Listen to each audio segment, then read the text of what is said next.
Okay then. Gamescom opening night begins in about 5 minutes, but there's a little bit of a pre-show. So we'll see what's there. Mariachi Legends is... I think it's Metroidvania, right?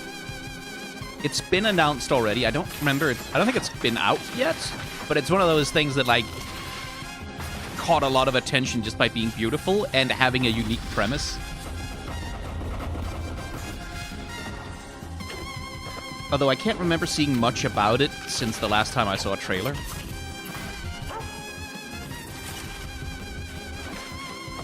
Ooh, it really is nice pixel art.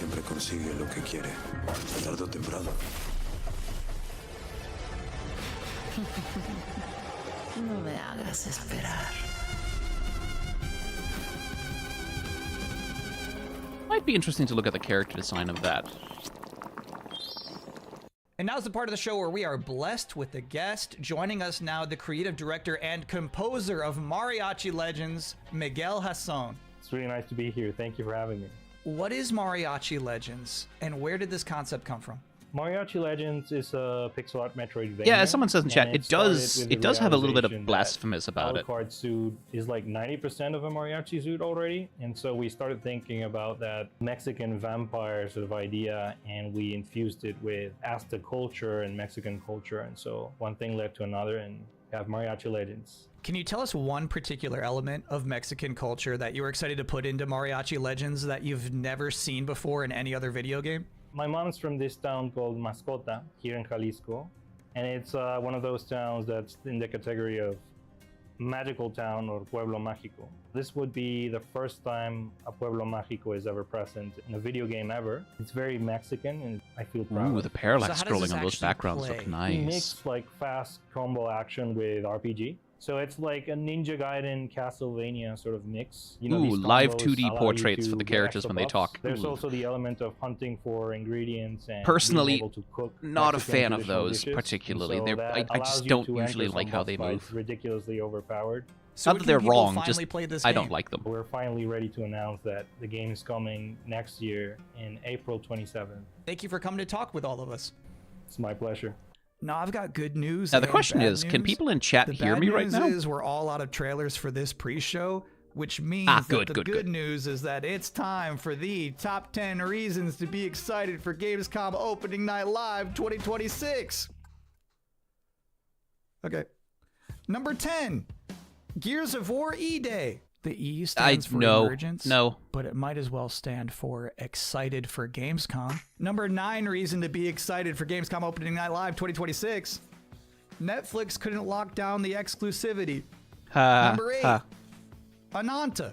That's the game that's like Vice City, but also anime, and also you have Spider-Man powers.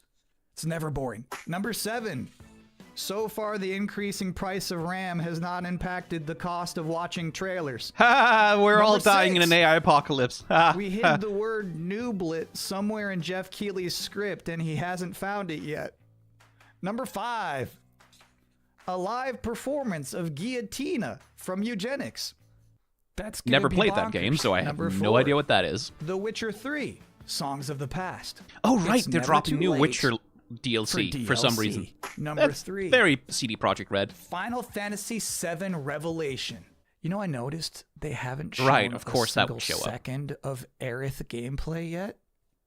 I think they're probably saving it for tonight.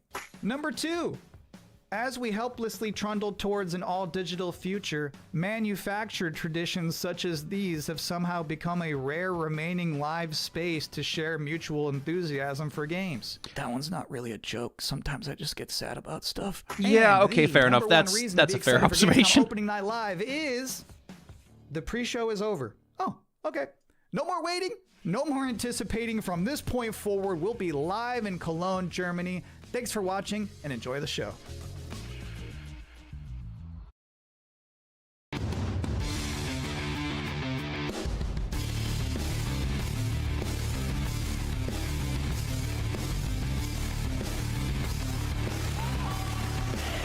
Creator of the Game Awards, Jeff! I briefly considered going to Gamescom this year, because I technically could. But I decided eventually against it. And recently I heard that all of the train traffic in from Berlin to Cologne had gotten like suspended by Deutsche Bahn or whoever's running the lines down there. It's like, oh, okay, good. Dodged a bullet there, I guess. Guten Abend! Welcome to Gamescom! Yes!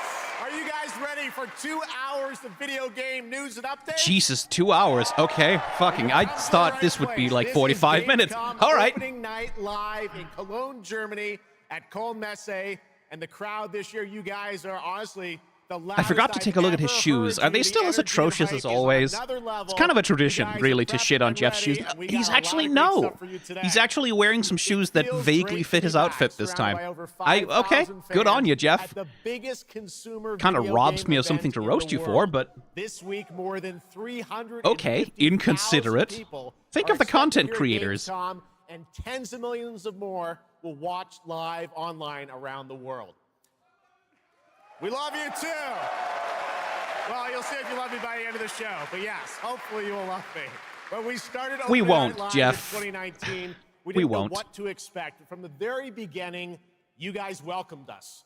And year after year, this community has To be made us clear, feel the main home reason I here in dislike Germany. Jeff Keighley This is because believe it or he not, is a our salesperson and a eighth spokesperson for the We're so games excited to bring you an industry, amazing right? 2 hours The of industry that has been relentlessly laying off people even while they post record profits from the work that those people provide. Like, and Jeff is and always will be on the side of the industry. That's the position he occupies. Of mine that my dad was able to watch. Immediately after the show, I actually had to cancel all my meetings here at Gamescom and flew back to New York to be with my dad. So, during like, his Jeff final days. doesn't really earn any Sadly, goodwill. He as just you may know, doesn't. He passed away can't. just a few The days position after he has chosen Gamescom to last occupy year. precludes But him his from hospital goodwill. bed, he did watch last year's show, and he saw all of you, and he knew how much this stage. Because he's always this going to be a community meant spokesperson to and a me. salesperson So standing for here with the you tonight industry. means And as long more as the than I can industry really is massively express. mistreating I know people, you'll be proud so long that as we are he's back still together, featuring once again Microsoft celebrating products in his the showcases, even though creativity, Microsoft passion, is and people who like make boycotted by games the BDS for their biggest complicity in the form of genocide in entertainment Gaza. in the world. It's like, So yeah, no, thank you Jeff for this doesn't. moment, Jeff everybody. doesn't get flowers. He just doesn't. He gets to have his show. He gets to be fairly Tonight, rich and I carry famous. my dad's memory with me onto this stage. He gets I to am so stand there and grateful talk for all of emotionally you for about his welcoming dad. me Those are the back. rewards that Shots he's as well reaping. will be out here in just One a minute. reward he's not It going to is get no is my secret that respect, video and he really games, shouldn't the get video anyone else's industry either. is changing and evolving. On one level, that's exciting, but on another, it's kind of scary. It feels like there isn't a week we don't see headlines about layoffs or studio closures. And on top of that, the larger electronic storage and memory crisis means that acquiring game hardware is more expensive than it's ever been. But in spite of all that, developers around the world are pushing forward to build new games. Big teams, small indie teams, and teams all around the world. Tonight, you're going to see projects on stage from teams in places I like swear to France, God, Sweden, one of UK, these games is going to Italy, have an AI-generated Canada, trailer. China, Japan, Korea, I'm anticipating and it. more. So what can you expect on these screens behind me? Well, how about brand new information on Final Fantasy VII Revelation, introduced by I don't know, man. director No one Naoki needs to sell me Hamauchi. Final Fantasy VII Revelation anymore. I'm gonna buy it. I am locked into this bullshit by now. It's like, I don't care what the trailer shows. I'm gonna have to.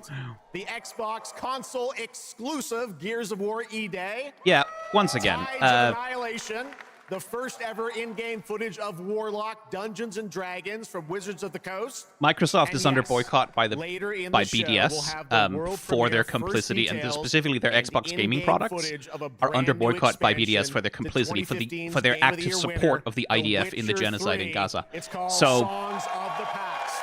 whenever something Xbox comes up, And I we also have am a little just fun gonna in mute it store for you as because well, including they don't the get free first advertising ever on my musical fucking streams. performance of the music from Eugenics, the hit indie game about breeding cats earlier this year. So we got a lot of fun ahead, but let's start things off with a new game announcement no one is expecting tonight. Yeah, From one South of the of Midnight world's got most free from successful Microsoft. I bought it developers immediately. comes South something of completely Midnight was different something I was than so its excited past for, and I titles. couldn't buy it because it was Please under enjoy. boycott.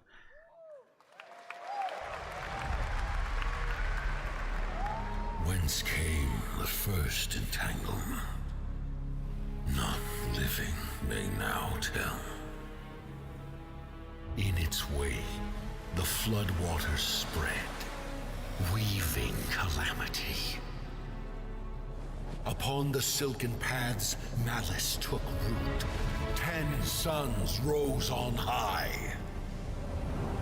And so, as spoken of old, The Weavers came forth. Yet Death Stranding 3? not Oh, because Hoyoverse. of their coming. From Hoyoverse. Well, speaking of AI, Waters have ebbed, and all must rise anew.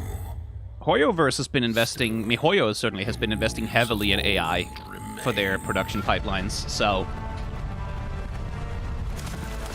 I don't know that I'm particularly interested in this. The walls held against the chaos, yet entrapped Shion. Blot out the Pyro Hill once more, and you'd still not quench a millennium of hatred.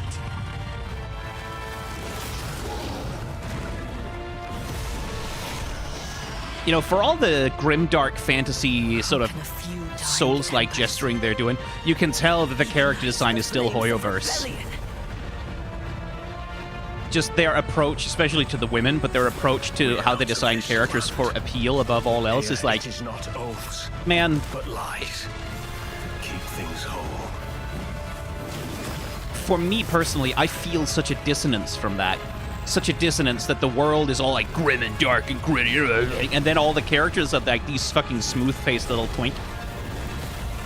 like twinks and hot babes with perfect skin, right? Like it's At last, ye did unveil the divine power ye had. like there's a reason in Souls-likes that you are like half of the time playing as a corpse, right? As a fucked up corpse. And sunder the dread Nodus.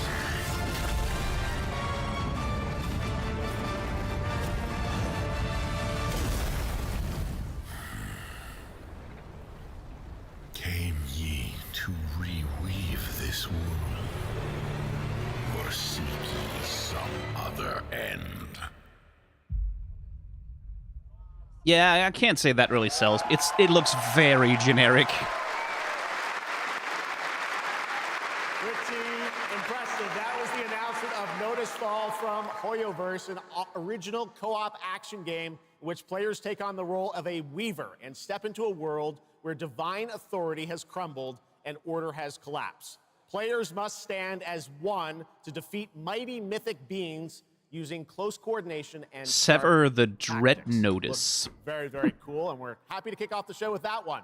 All right, we have a lot more to come. Now I'm very happy to welcome back a legend in the esports world, known for her work on League of Legends and Counter-Strike, and the winner of Best Esports Host at the Game Awards. Tonight, though, she's our co-host for ONL for the third year in a row, and you know what? We couldn't imagine doing this show without her. Gamescom, will you please join me in giving a huge welcome to Shocks? Damn right, you better. Unlike Jeff, Shocks is a name we respect in this household. There really isn't a host in gaming or esports who has worked harder in the last 10 years than her. It's insane how much she's done. Fans around the world. Now, I cannot wait to see everyone's reactions to what we have in store tonight. And right now, I am very happy to share with you the global announcement of a brand new title in a very well-known franchise developed by Ubisoft Paris. This is Rainbow Six Tactics. Ah, here comes the shooty bang bang gun game. It is Rainbow Six, though, so they said tactics?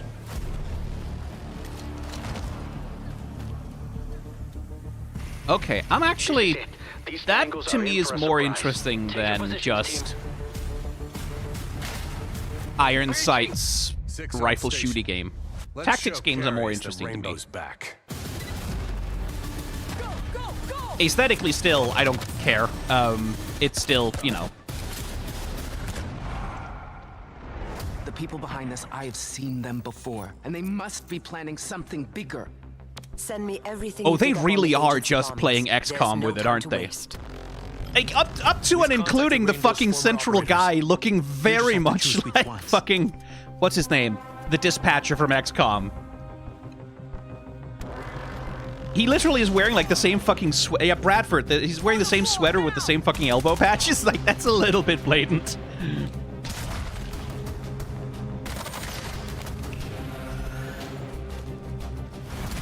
We've got active hostiles all around, team. I will say, I am glad that the tactical I'm seeing increased activity. strategy games like these have made a bit of a resurgence, right? There's that Star Wars one that's coming out at some point. I've seen a whole bunch of more of them in the indie space as well. And I'm pleased with that. Like, because, like, XCOM had this resurgence for a little bit, and it spawned, like, a couple of imitators. But it's a genre that I feel like could really... Like, there's really a lot more room for those kinds of tactic games in the space. Tactics, a new turn-based tactical single-player game set in the Rainbow Six universe. Now, in Tactics, you'll lead a squad of operators on high-stakes missions around the world. Ah, fuck, it's EA? Zero Company? God damn it. I guess I can't play that one either. Just because I don't want to fucking give money to the Saudis. 15 unique operators, each equipped with specialized gadgets, abilities, and progression. I thought paths EA to lost create the new Star Wars license. I guess not. Every time you deploy. Rainbow Six Tactics launches in 2027. Okay, almost 20 years ago, Gears of War helped define a generation of Xbox. Yeah, they lost the exclusivity. Tonight, we are returning to emergence. No, we're not. No, we're not, Jeff. No advertisement for genocide on my stream, unfortunately for you.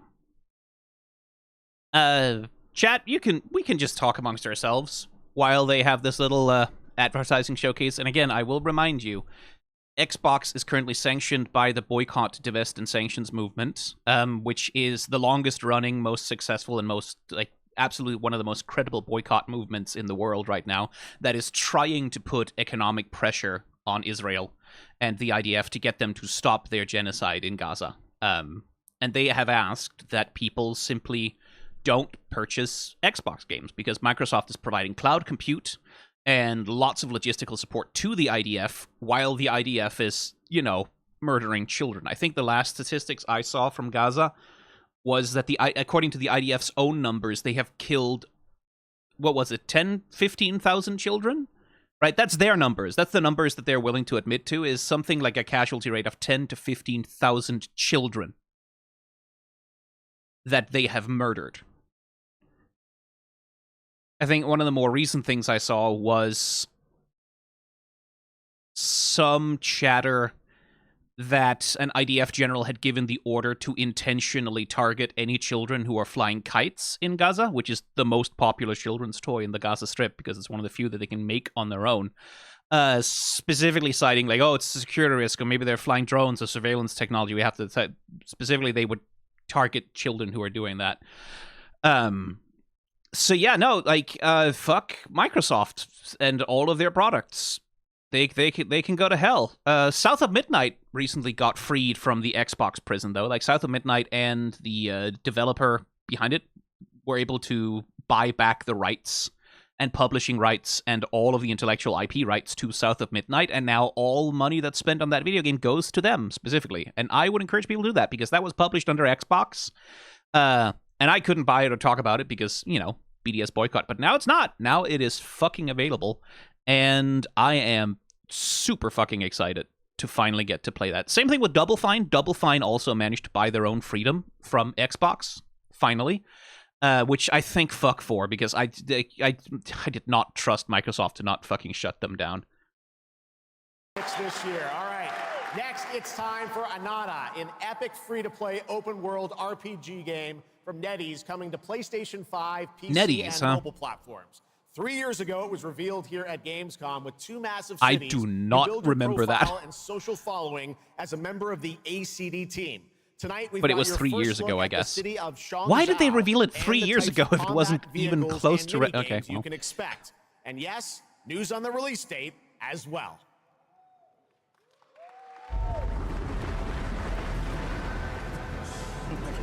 Any last wishes? Still have a mortgage, haven't tracked down my old man yet, still gotta buy a ticket home. I still got all these memes I haven't sent out yet. Whoa, it's a Nanta! Yeah, no, that looks like gacha slop to me. What a fucking protag kun-ass fucking generic mag-isekai MC. Holy shit. Really just in terms of character design, holy shit. What? Then worry about What a fucking Kirito! Holy shit! I hope they have customizable main characters, maybe, but... What, Master? You're so awesome. Yeet Master. Who the hell came up with that name? Yeet Master. Oh, Jesus Christ. Who slipped out of a nowhere town.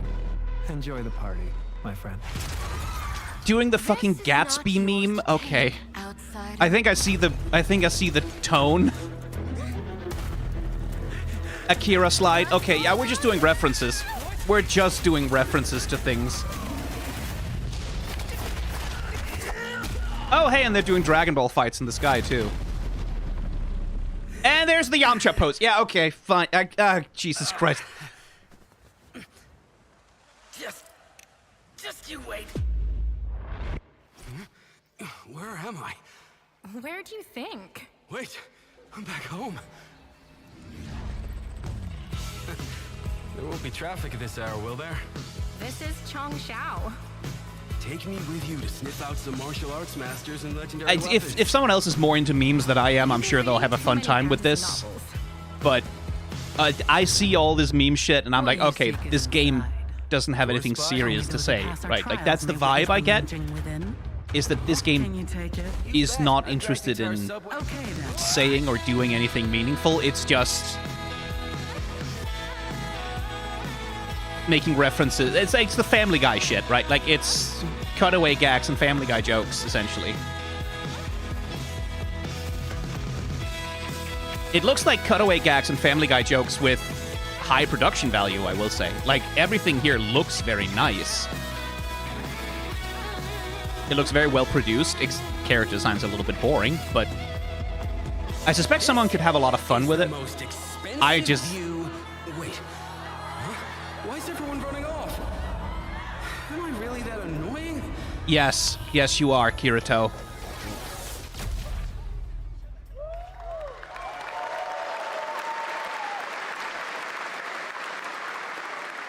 Awesome. There you have it. Ananta comes out on January 15th, 2027. Now, we have so much more Gamescom Opening Night Live coming your way. And the crowd goes including mild, a new look yeah. at Final Fantasy VII Revelation. But, yeah, I know you're waiting for it. But for now, here is a Like, new very look high at production Silent values by the Hill looks of it. Town But, Fall. oh Yeah. boy, the vibe, the mood, I just could not... Nothing about it was particularly interesting to me. Silent Hill, though. Hey, Simon. Listen, I need you to come back to the town and put some things to rest. What I just saw in that footage, you said we could put... I really wish I liked playing horror games. I really wish I did. Because so many of them are so interesting. And they tend to try to engage with weighty topics, right? You know what you have to do. Trauma, pain, you know. They tend to delve into the psychological in ways that are really interesting. I just... What? What? Hang on. No. What the fuck did someone just say in chat? Absolutely not. Absolutely the fuck not.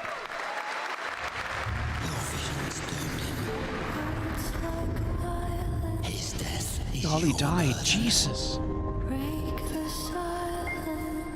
I have to leave this Oh, island. what a time to find out. Dolly Parton died. Oh, Jesus fucking Christ. Oh, no. Dolly Parton. Solanese. I should have known. You betrayed me. Oh, fucking hell.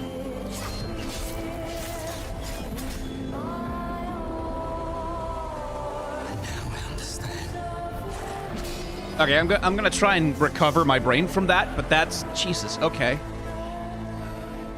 The price we paid. It's more than I ever imagined. I can't do this anymore. Right, it is that game that's from Plague Tale. Right. I remembered it.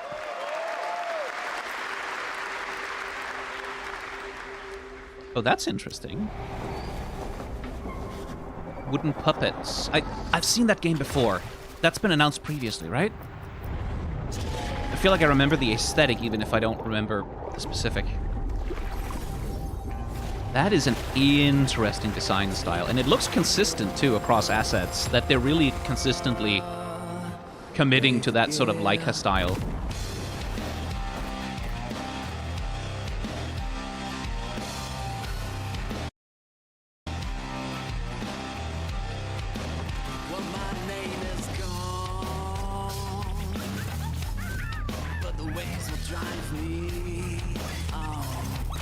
Well, there goes the monetization on this video, but that's fine. I'm streaming to Discord. YouTube can't stop me.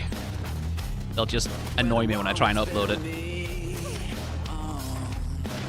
Ooh, hello. Okay, so they're doing RPG combat now.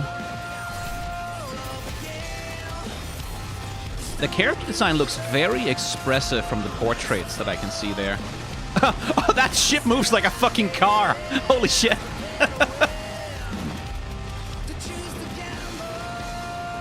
Oh, it has rocket engines on it. Of course it does. Okay. Sea Remnants. Sea of Remnants? Failed us. You failed us. If only I was stronger. Is that Crimson Desert? Yeah, it is. Surmounted countless trials to reach this summit. This time, Crimson Desert is one of those games, like, every once in a while you'll hear about, like, they added some shit to the latest Crimson Desert game. It's like, oh, how the fuck does that have that now? Like, hot air balloons and shit that you can fly around. Dirty work for them. I'd better get what I'm owed. And it's kind of like, oh, fuck, that's cool that they added that. I don't have any particular interest in it, but it's one of those games that's sort of like, it's just nice to sometimes hear about them doing shit. It's one of those things like, it's nice that that exists and that it's successful and that, like, lots of people play it and have fun with it. Even if it's not for me, it's one of those things like, yeah, it's probably good that we have that. That was Crimson Desert released. Wasn't Crimson Desert outed for having AI? I don't remember that. I wouldn't be surprised. Content, including new cutscenes and story moments, too. All right, next let's step into the world of Tides of Annihilation, the upcoming fantasy action-adventure game by Chinese studio Eclipse Glow Games. Set in modern-day London and mythical Avalon, you play Gwendolyn, the lone survival of an otherworldly invasion who can summon spectral forms of the Knights AI-generated assets. Oh, well, fuck Tonight Crimson we've got Desert a brand then. new trailer which reveals But then, the new voice of I wasn't playing it anyway, so who Angela cares? Sant Albano, who recently played Grace Ashcroft in Resident Evil Requiem. Right, that's the game that Jennifer English had to bow out of, isn't it? For personal reasons, she was stepping back from some work. Presumably because she's been doing so fucking much after Baldur's Gate 3.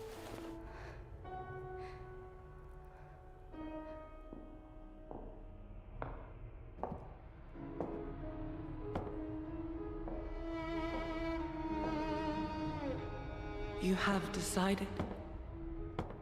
Someday I really should do a video about the character design style of a lot of East Asian games, especially Chinese developed games. Because it seems like they have this is something I've been looking at more Chinese media to sort of try and get a sense of what the landscape of the culture is around, like, the way that bodies and characters are presented. They seem to have a different approach to what the importance of beauty is and cleanliness and what it means, which seems to be culturally contingent.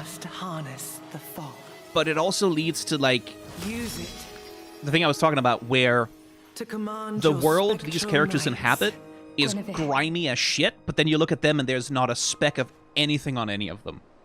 Right? Their hair is perfect, their makeup is perfect, their skin is perfect, they're not stained, they're not dirty, and whatever outfits they tend to wear are like high haute couture, like very, very pretty fashion, which doesn't really seem grounded in the worlds that they occupy.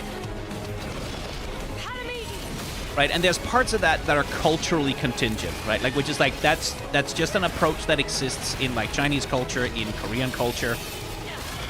Which is like, there's a limit to how much you want to be like an arrogant Westerner saying, well, that's inferior because it's different and I don't like it. But there is also definitely an extent to which it's like, it's pretty nakedly reactionary and conservative beauty cultures, beauty standards that I can't imagine are especially pleasant to live under. Which is where I want to, like, I want to find and read some work by Chinese and Korean feminists and try and figure out like how they are approaching critiquing these things. Which that's a long-term project, so who knows when the fuck I'm gonna get around to that. And now to introduce our next game trailer from Turin, Italy. Founder and creative director of Unrelated Games, Alessandro Durando.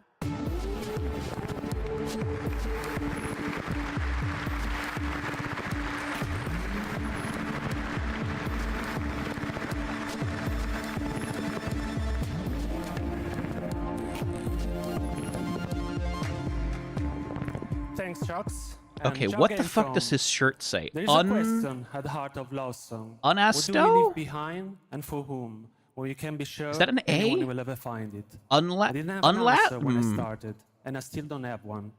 And I genuinely never expect to be here on this stage. So thank you, Jeff and Gamescom, for this incredible opportunity. Oh, unrelated.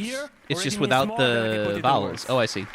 Love Song will take you on a journey to the forgotten echoes of past humanities, where sound is the only language left. You will uncover traces of memory left in stone and sound, building a bridge between what was and what may still come. Here is Love Song.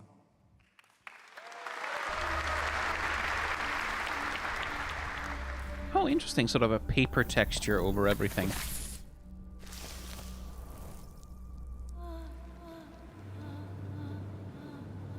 Ooh, that is a stark aesthetic style.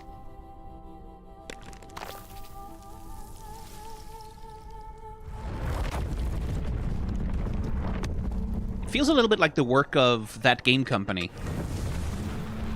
Like the game company that's called That Game Company. They did Journey and Abzu and Children of the Sky, I think is their latest.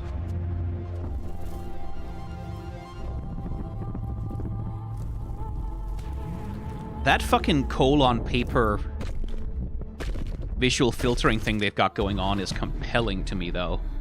I love the grain.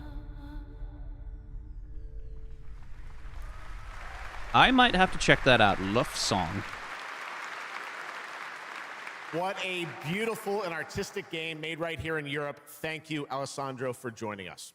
One of my favorite moments from last year's TGAs was the announcement of Mega Man's long-awaited return with Mega Man Dual Override from Capcom. I'll put that on my wish Tonight, list. we've got an exclusive glimpse of new gameplay, along with the introduction of a new character who plans to foil Mega Man's plan to save the world. Take a look. A new character, so not Dr. Wily? Okay. If you assholes are bringing Zero into the Mega Man timeline, Capcom, you can't do that to me.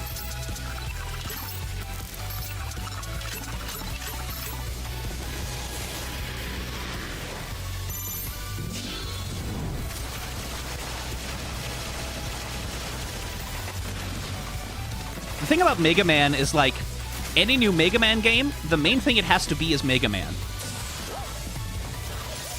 Right? Like, if it is Mega Man, and if it just looks baseline good, that's, like, that's enough. But it does feel to me like... Oh, hey, Astro Man.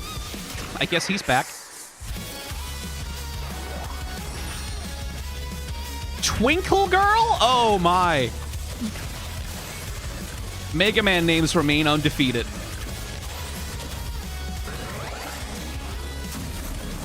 So long as it's Mega Man and so long as it looks like Mega Man, that's all it has to do.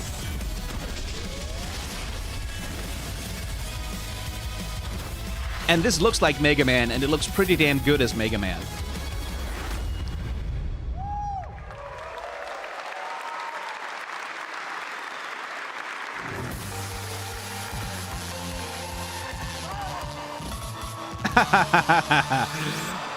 Oh, Jesus Christ. The roll costume for the girl is pretty good, but oh boy, the... something extra. All right, now let's talk about another legendary gaming hero, one without limbs, Rayman, who's celebrating his 30th anniversary this year. Rayman Legends Retold builds on the charm of the original. Yeah, that's the 2013 Rayman game they've announced already. Now brought to life with stunning 3D visuals, new story content. I really don't understand why they would redo Rayman Legends in 3D though. Cinematics. Players join Rayman and friends It's on a new really adventure weird that to that was restore the game peace they to the chose. Blade of Realms. There are 4 all-new musical stages, like MC Hammer's You Can't Touch This, and tonight we have your first look and listen to another musical stage.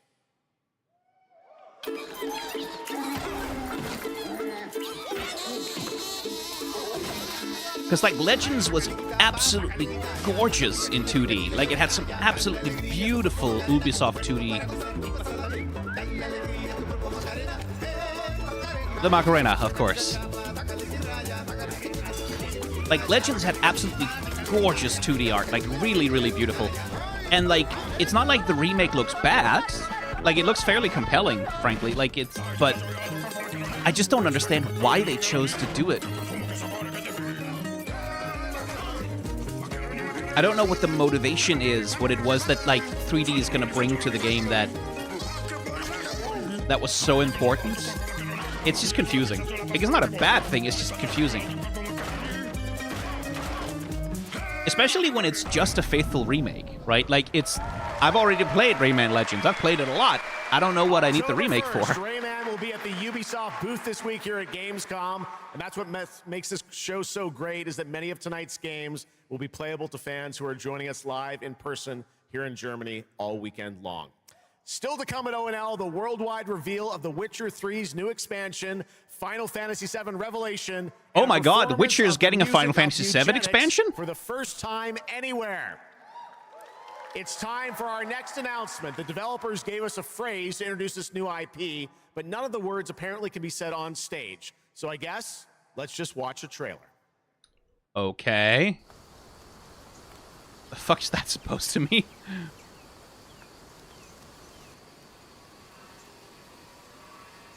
Is it called fuck or something? What? What's the problem?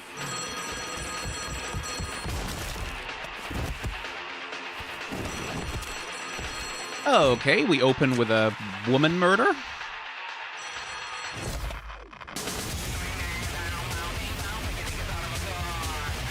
I guess it's a battle royale. Oh, hey, there's the assault rifles. I guess it's a battle royale thing?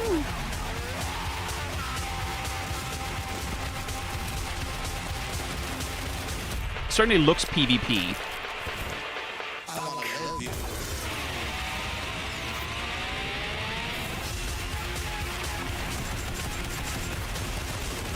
Yeah, that looks like a PvP battle royale.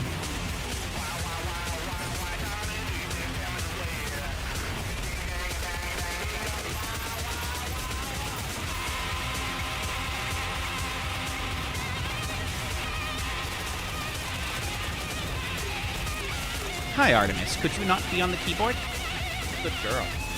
Ow, ow, ow, ow, ow, ow, ow, ow. Sharp, sharp, sharp, sharp, sharp, sharp, sharp, sharp cat. Sharp cat. Sharp cat. PUBG DeadNet. Oh, it's a PUBG thing. I guess that explains why it doesn't look very interesting. Oh, what? Fucking really? Explore breathtaking, strange worlds. Make a friend who'd work for you. And build your dream home together. That was Simon Stolenhag's antenna head, wasn't it? The fuck's that doing there? Once human, jump in today. That has the stink of some AI-generated shit on it for some reason, I feel. Oh, hey, control!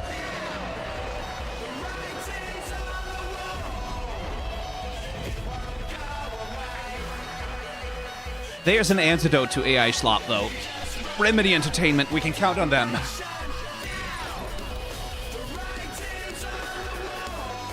We can count on Remedy to have art direction and intentionality, which is nice.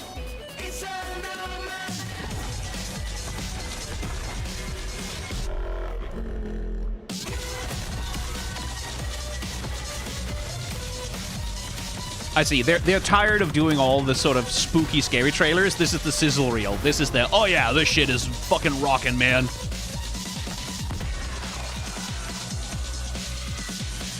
This is the action game trailer.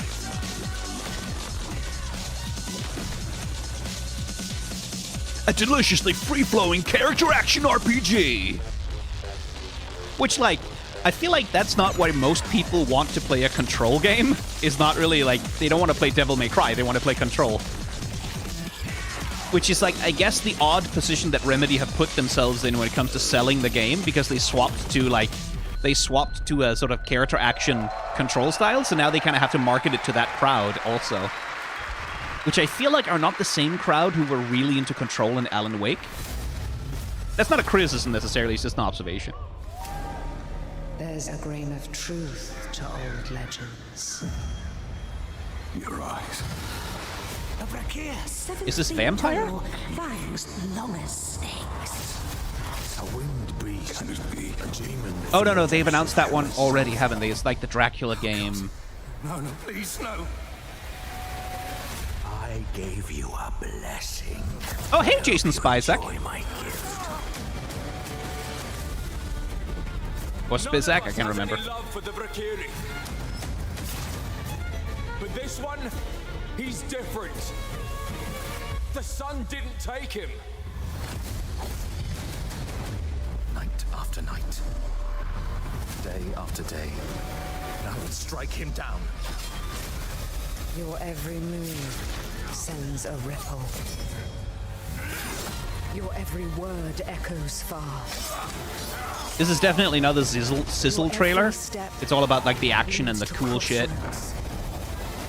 I'm more curious about, like, what the theme it's playing with is. So sorry. No. Very well then. Let's begin. Yeah, The Blood of Dawnwalker. That one was announced, I think, a year ago at this point? I think it was or was it the Game Awards? One of the two. Welcome back, everybody, to I'm Gamescom curious about it. Opening Night Live. Now, I'm a huge Game of Thrones fan, so I'm very happy to share this world premiere of this next game with you. The gameplay of the forthcoming strategy game, Game of Thrones War for Westeros, from Australia's Playside Studios. Playside. I feel like I recognize that name. Throne stands empty. Oh, they're doing the Age of Empires thing, huh? Come on, men. Father's brave. Try to defend yourself now. One of the many depressing things about the legacy of Game of Thrones is how many of the actors decided to join that fucking Harry Potter show. I think Kit Harington was the last guy I heard who joined on the Harry Potter show.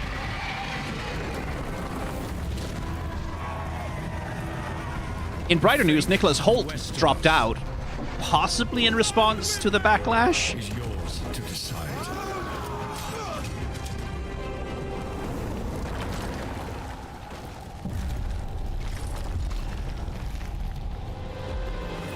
Game of Thrones. War for Westeros. Yeah. How awesome did that dragon look? You know, I can't wait for this one. So with that now, it is time for a new game announcement from Airship Syndicate, makers of Darksiders Genesis. Oh yeah, no, Nicholas Hoult This isn't is a getting new it. Like, until he self-funded speaks out and published against indie title where you Rowling's escape from a political failing agenda, he orbital doesn't get any prison brownie in this points. gritty But it's just nice sci-fi that the series lost the isometric star action that they had thriller. attached. This is Dust Origins.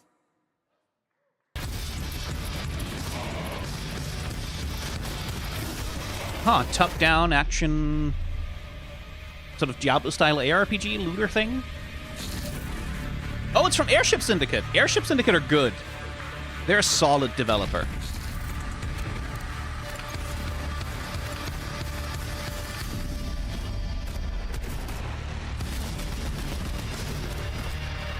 I kind of dig the art style, actually. The way they're... Like, pay attention to the player character and stuff. Like, the way they render light on them with, like, these forced edge lights to keep the character highlighted even in shadow. That's pretty good. It has, like, there's a semi-painterly style to it. Which is something Airship Syndicate have always been good at. Like, they've always had a solid art direction there.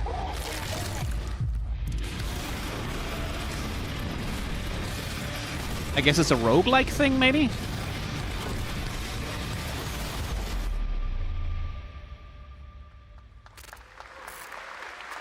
That seems interesting. I don't know if it's my style of game, but that does look good. It looks nice. A new age begins, but the old shadows... Good art direction at the very least. Oops! Oh, no, was it intentional?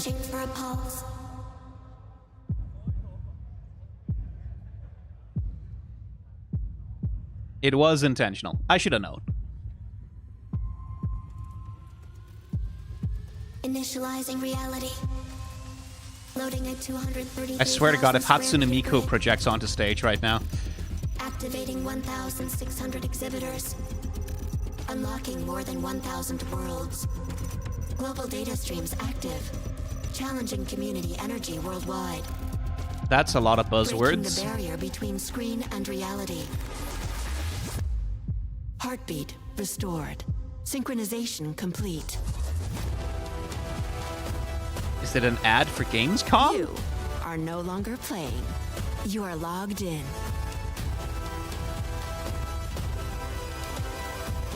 Welcome to the heart of gaming. Welcome to Gamescom. Okay. Welcome indeed, that's right. Gamescom has Huh? officially started now. Let's What? go. And What do you now mean? we We've been turn to going. What? Exodus, a cinematic single-player action What the RPG fuck was that supposed from to be? Wizards of the Coast set in a new, far-future sci-fi universe.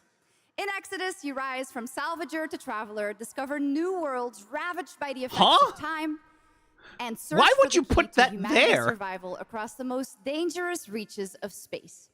Along the way, you assemble a crew of sharp-edged specialists. You know what? Soldiers, What if it smugglers, was an nerds, actual outage scholars, and that's just their awakened fallback plan? Like, animals that's just the thing they do whose to skills and recover from chemistry something going shape wrong? I every don't fucking fight know. And decision. Tonight, That was it's I time don't to get a what deeper look at Salt, an awakened octopus and Why- mercenary why- who joins why would your they do team. that there? Get a glimpse into who she is, where she comes from, and why she's along for the adventure. Like, that might just be their fallback plan in the case of like something going wrong. Like, maybe it started to play the wrong trailer or something and they had to quickly do something. In which case, honestly, props to production. Salt? Yes. Figured we could talk, since you're part of the team now. Why? Okay, that fucks a little bit, actually. Oh, you don't get to play as the octopus? No. Oh, you do get to play as the octopus, maybe. Octopus in a mech suit. I'm actually into that. This is agreed. Well, that answers that. But hey, we're getting to know each other. Like, I have never seen that before in my life. I have never seen a video game where there's an octopus in a mech suit. From somewhere else. Somewhere else.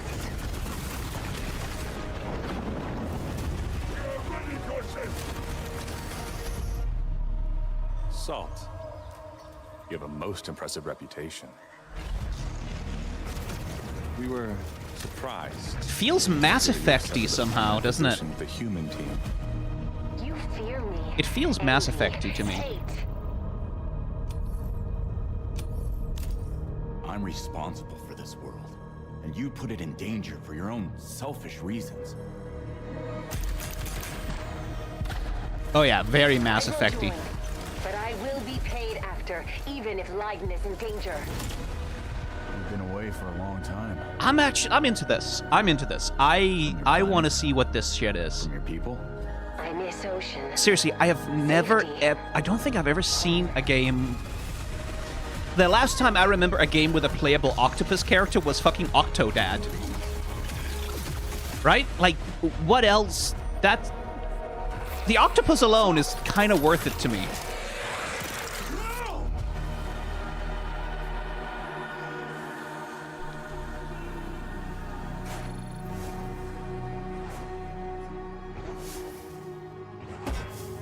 Time is our great enemy.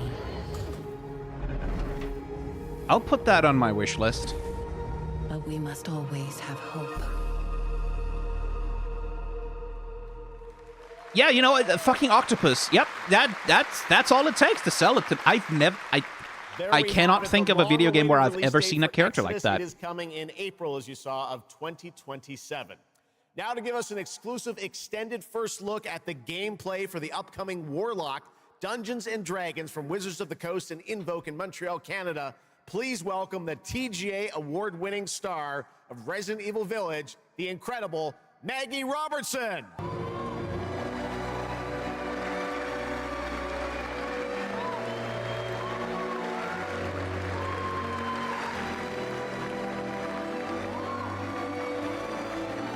Yeah, Wizards of the Coast are like, you know. Thank you, Jeff, and good evening, everyone. I am so excited to be here. Yeah. It's Lady Dimitrescu, yeah, like All right. it's Every warlock's not no journey one, it's begins fucking, with it's a Lady D. pact. For Katri, a seasoned warrior on a personal quest, that pact is made with Tasha, an ancient witch queen and the patron I have the pleasure of playing. Tasha Oh, grants cool, her she's playing access to Tasha. forbidden magic, but power always comes at a cost.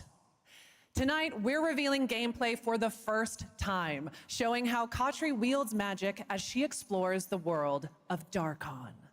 Darkon. This is Warlock. Let's Yeah, take that's a look. fucking D&D-ass name for a world. Where the deepest desires come true. Not the one that matters. Can you not do more?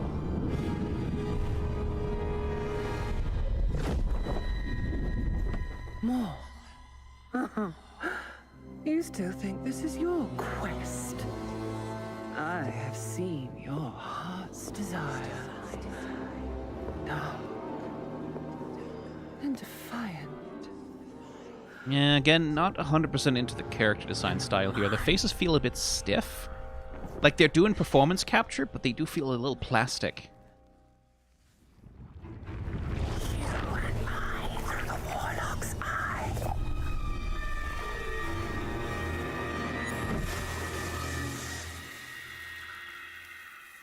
Raw magic serves us both.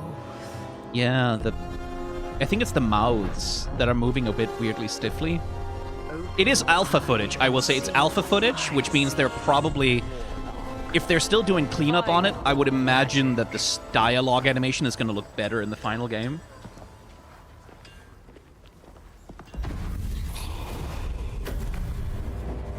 So, third-person action... What exactly is your interest here? Or is it your patron's interest that guides us? My curiosity is my own. Do you believe in letting buried things lie? I kind of wish we could see UI, if there even is one. Okay, there we go. Sounds like they're hurting me.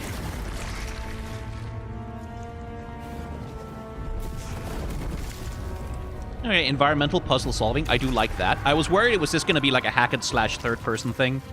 I do like if they're doing like physics engine manipulation. Because those seem like maybe they were arms of Hadar or whatever.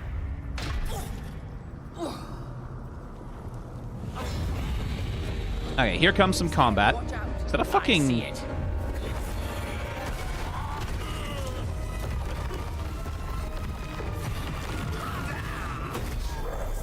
Yeah, so lots of physics shit. That's not a beholder, it's...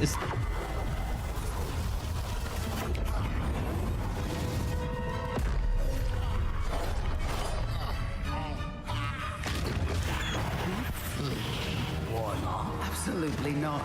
Merely digging deep.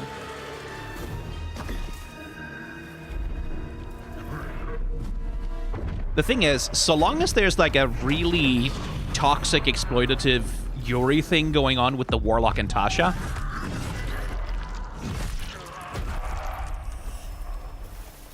which sort of seems to be what they're gesturing towards, then I can see the character dynamic here being interesting.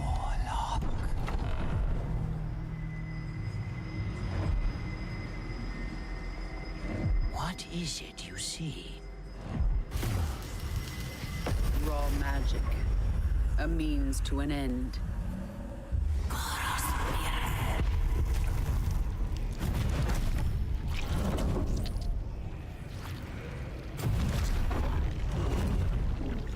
I do wish we had a little bit more context for what any of that is, like what marking the thing on the overworld does. and what the ritual is. I guess she changed the weather. Cool. Oh, something tells you they're not fleeing?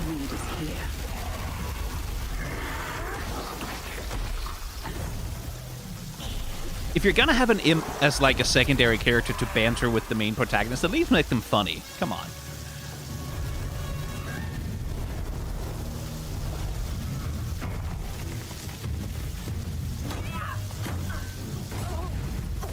Yeah, there's a parry, there's a light attack, there's a heavy attack. That looks fairly standard, which is fine.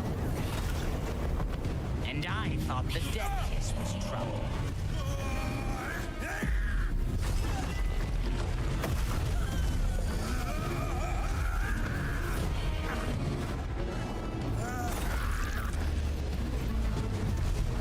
Yeah, lots of focus on manipulating things and using your abilities to, like...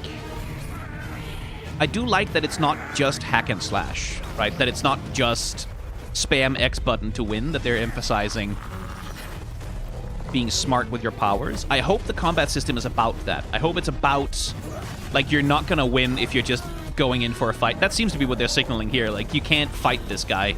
You have to think of how to use your powers to fuck with him.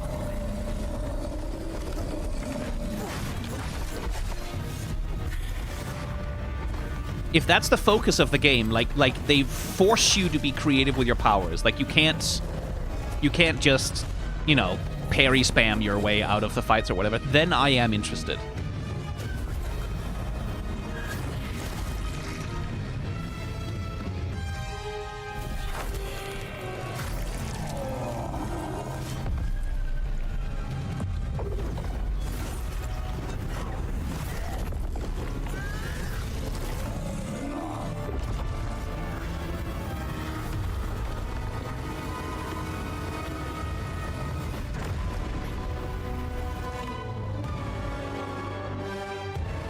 Okay, I'll give that the time of day.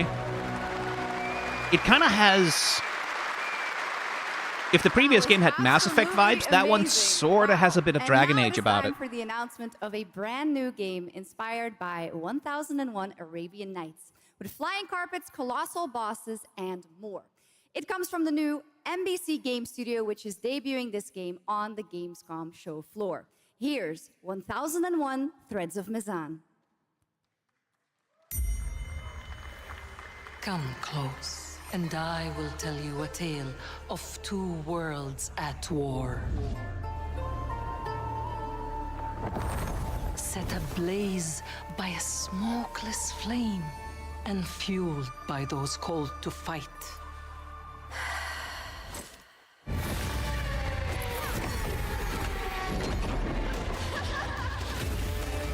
Okay. Whispers on the desert wind come from those who are unseen.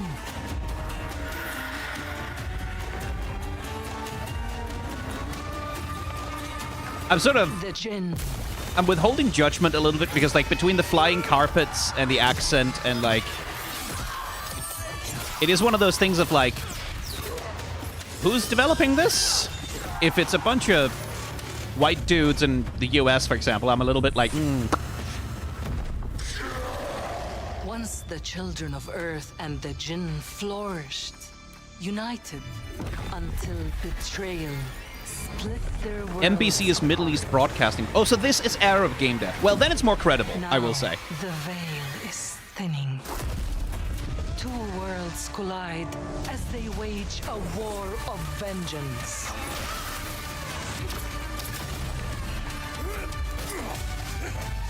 Oh, ew, being stabbed in the eye like that, jeez. Many stories remain untold. To avoid destruction, we have but one hope. So listen, heed my words. This story begins with you. 1001, as in 1001 Nights. It looks fairly generic action fantasy, so it's like, it's not like it's wowing me, but I'm glad that it's like from developers who... I'll leave it to you. Okay, so we're doing more gotcha shit here. Is this another Hoyo thing, or is it Arknights, or... will keep me from the truth. Not even the purest. Oh, we're doing foot stuff. Very good.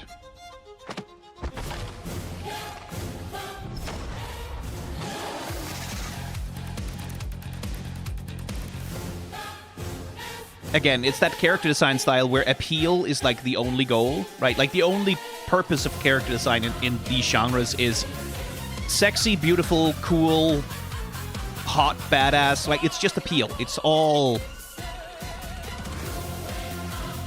appeal, and there's nothing else to it. And for me, that's... I think I've compared it before to... It's like the four-chord pop song of character design, right? Where, like, you can probably find something, one or two things in there that's like, oh shit, this is really cool to me. It's just as you surmised. The final clue is in that cursed place. But if you listen to it, to like nothing but this over and over again, it becomes really sort of boring and repetitive. What price would you pay to bring back someone you love? It looks like they're doing Resident Evil shit amidst the other whatever it is they're doing.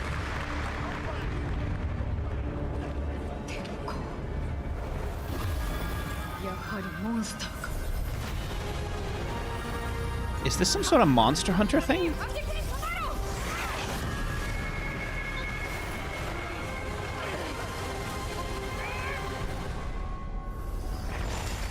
Oh, it's the mobile game. Right, yeah.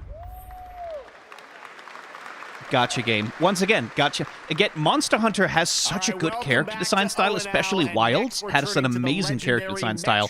And then you see gacha applied to it, and it's just like, oh, these are the same porcelain-faced, like, anime dolls that every other game has, right? The development of 2039 has truly been a challenge to build art in the midst of a real war. And it's like, there's nothing wrong with enjoying it. There's nothing wrong with having a gacha game where like, oh shit, this is my shit, right? This is my trash. This appeals to me. It's just, I cannot find it in me to get interested. Pavel Umer from 4A Games.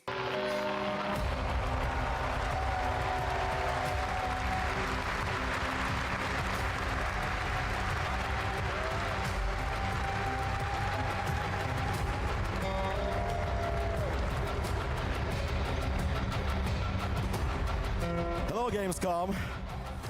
Wow, so many cool announcements already, and we are really proud to be a part of it. Thank you so much. I'm John Block, executive producer for Metro 2039. And I'm Pavel Ulmer, co-creative director and audio lead. Tonight, we are revealing our brand new gameplay trailer for Metro 2039, the next chapter set in the Metro universe we have been exploring for nearly 2 decades. Metro has always been a story about preventing war, but now that war is at our doorstep, we have built a story about its consequences and what it takes to survive, the cost of silence, the horror of tyranny, and the price of freedom. Of course, as always, there's monsters, tunnels, devastated ruins. Interesting themes to tackle in current year. What they protect, what they sacrifice, and what remains of them when the world takes almost everything away. Oh hey, buffering. Creating a game this dark requires a lot of passion. I love buffering. That's my favorite video game. A development team that has had to become accustomed to working without peace or regularity. There's enormous care. Oh, they're Ukrainian, the developers. Well, yeah, no, yep. The key part of this is our own in-house 4A engine, built to fully realize the oppressive world you're about to step into. We built this game for those who have traveled through Metro before, and for those who are about to enter it for the first time. Yeah, that takes on another valence. If the developers are also Ukrainian, that's like fucking hell. Has stayed with us through every stage of development, which was pretty. Because I've never played the Metro games, but to my memory, they are bleak, right? Like they're sort of post-apocalyptic, post-nuclear war. Metro 2039 at our and that's like fucking hell. That's something Ukraine is living under the shadow of every single day and have been for like 2 years. It will be included in our collector's edition. Thank you. 2 years. What am I talking about? 2 years? Way longer. It's been all the way since fucking the invasion of Crimea. Metro 2039 is not simply a return to Metro. It is a darker, more ambitious, and deeply personal journey. Not really One that nuclear will war, but challenge yeah. what you know Well, about yourself Putin is very, and what very you're prepared to fond of become every in once in a order to while he'll go survive. out and he'll make a statement So, like, maybe we'll have to deploy nukes, tunnels maybe are we'll have to do it. I don't know. surface is If things don't get And better, tonight, if we we're keep ready being to show you threatened by the West, What comes then maybe next? we'll have to deploy. Welcome Like he to likes to Metro go out and do that and 2039. Slava wave the Ukraini. threat, right? Slava Ukraini.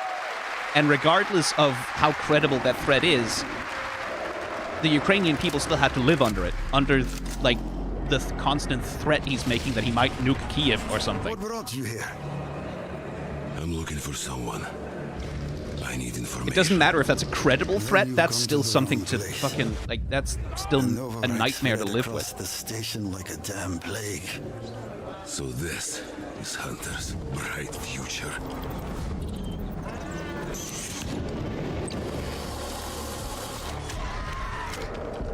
Monsters.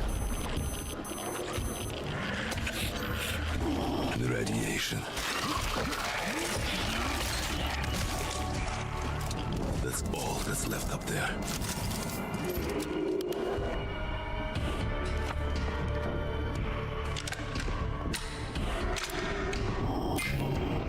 Ooh, the art direction is solid. Humans did this.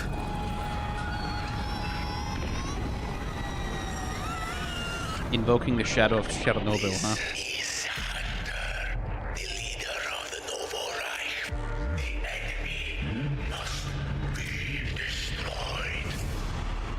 The Spartans were wolves in helmets.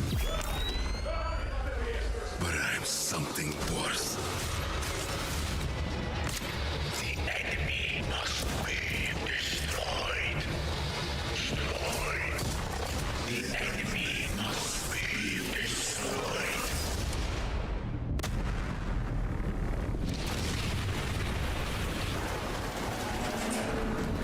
What the fuck? I'm looking for someone. Where is she? Grim.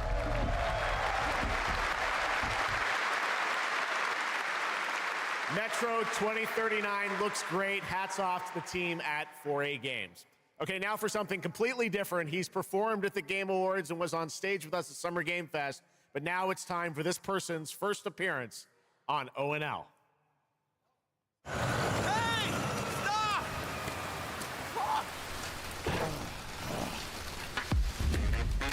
Tired of sneaking around just to feel good? Tired of this damn lighter? Of this rain? Of this life? Of course it's Snoop. More sizzle. More sizzle. Less hassle. More high. Okay. Thank you, Cyrus. That's perfect. Well done. That is Dr. Cyrus Kane, the big dog, as it were. An entrepreneur and eccentric known for his... Oh, it's Hitman! There we go. Okay, now I'm interested. World of Assassination, I guess.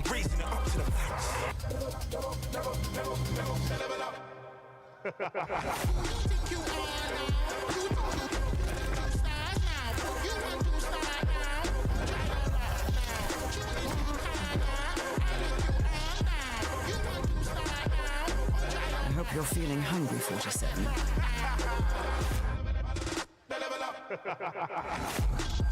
Man, what the fuck kind of funky music is this? These internet-ass DJs. Okay, sure. Get to kill Snoop Dogg. Sure, fuck it. Like, throw Agent 47 at everything.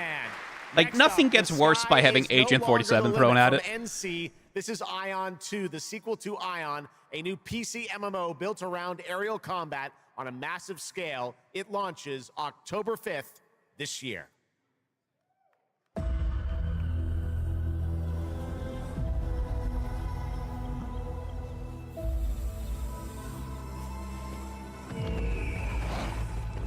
Okay, we're back to that character design style, huh? Well, okay.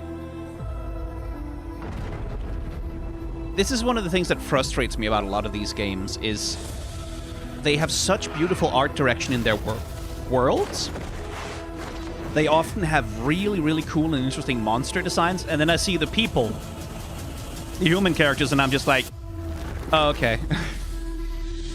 That we're not trying to express anything here, huh?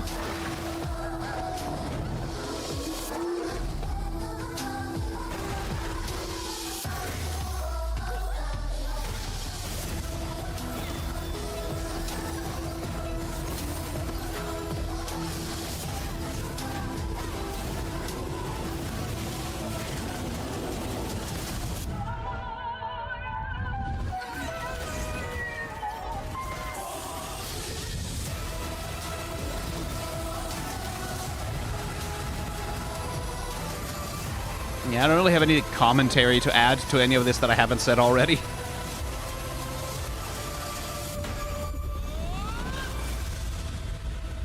Oh, Aeon, right, Ion. That one. Okay, well, I should have known. Because I remember Ion 1. That Ion. You have no idea how beautiful America was. I believed in her promise, dreamt her dream. Is there some Fallout stuff? Out on the old roads. Because they're definitely doing Mad Max shit right there. Into warring tribes. Survivors like your people. I know your If they're doing a Mad Max game set in the US, that would be kind of annoying. Reclaim the land. Part of the point of Mad Max and part of what's interesting about it is specifically that it is Australian, right? Reunite her people through alliances, through faith. But when words fail, might becomes the law. Okay, I kind of like the tank, I will say. I've always enjoyed a good spider tank. Powers divide this land, and their might is far beyond the likes of you. So it's not a Mad Max thing, that's fine. Will you kneel as my servant? Help me restore America. Or burn as my Pluribus solum. Okay, I see.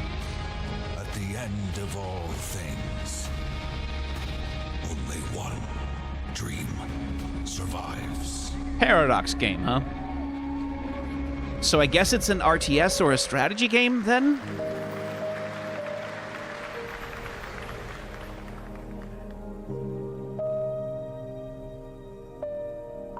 That's cute.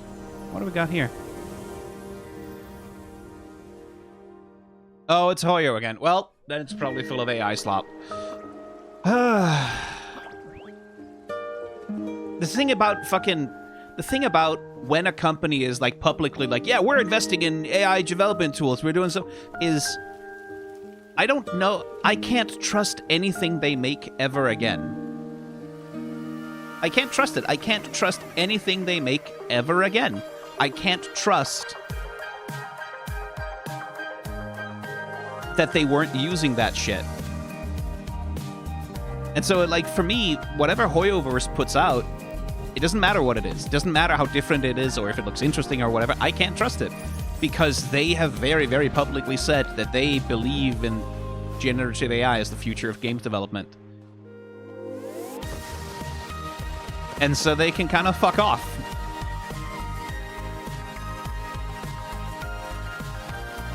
Like, fuck off with their Animal Crossing Yuri bait, because I don't know that half of the textures in this shit weren't AI generated. And I can't know, and I cannot trust it.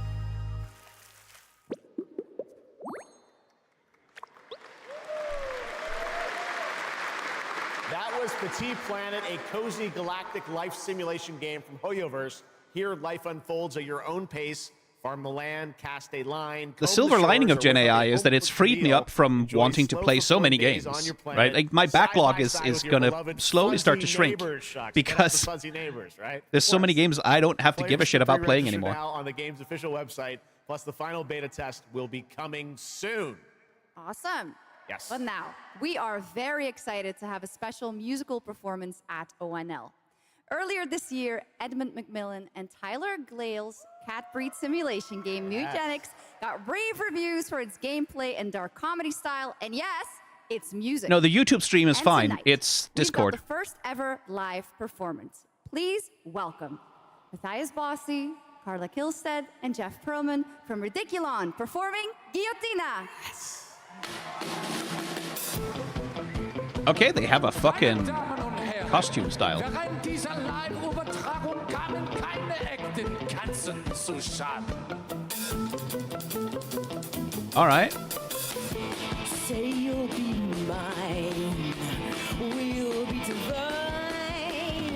My paws were made for you. My claws all see what they can do.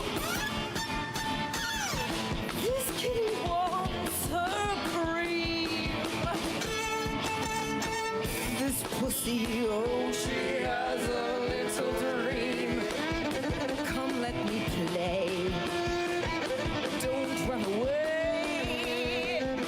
I'll have my way with you, and when I'm done, you'll say I slay. I'm coming for you tonight. I'm ready. Shut the door, turn out the light. Stop running for a minute. We can finally find infinity. Together we can win it all, this whole affair. So come on, turn around. You're so lost, but you confound me with your endless run around. It's more than I can bear. You run, but in the end, I think you like this little game of hide and seek. But when I find you, you won't even know your name. You run, but you don't mean it. You're afraid I'll be too good. In all the love you've had, you never had it like you should.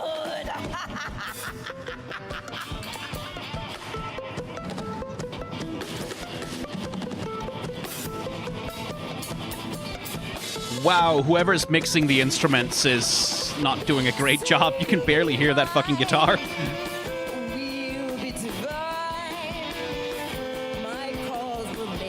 I will say, mixing for live like this, especially when you're mixing for both a live audience and a stream, very, very hard. Like, almost no one ever gets it right because it's really fucking difficult to do. So it's not a surprise to me necessarily. I've heard worse than this.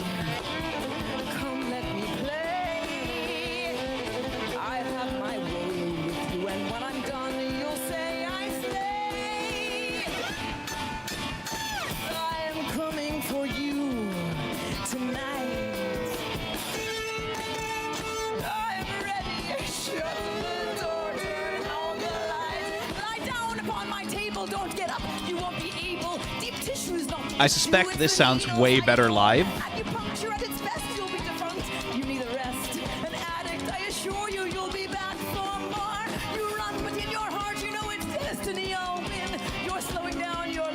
Okay, audience, you can give him a little bit more energy back than that. Come on.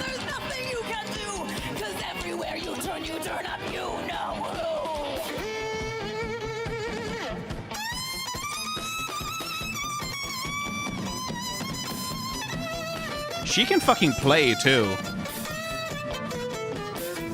That lady can fucking fiddle. Holy shit.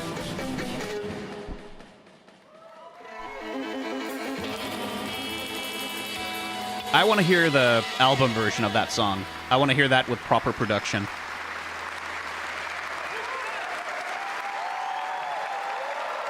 Give it up for these guys. Amazing. All right, well, that was so fun. And here's also some breaking news. Eugenics is coming to PS5, Switch 2, and Xbox Series X and S on September 8th. Stick around for more of O&L. Right now, here's the launch trailer for Aliens Fireteam Elite 2.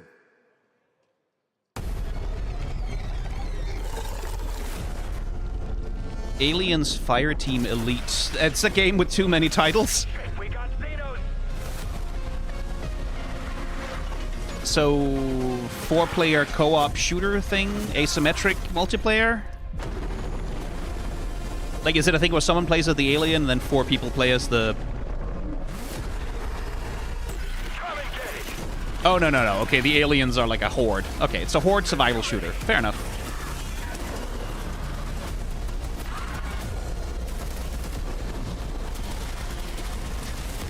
You know, one thing that impresses me a little bit about the aliens is just how much they have sanitized them of their penis imagery over the years. The aliens, like, they began as a very, very explicit metaphor for sexual assault, right? Like for sexual assault and forced impregnation. And that's just like, ever since the first couple of movies where that was the explicit metaphor, they've done everything they can to sort of desexualize the aliens' character designs.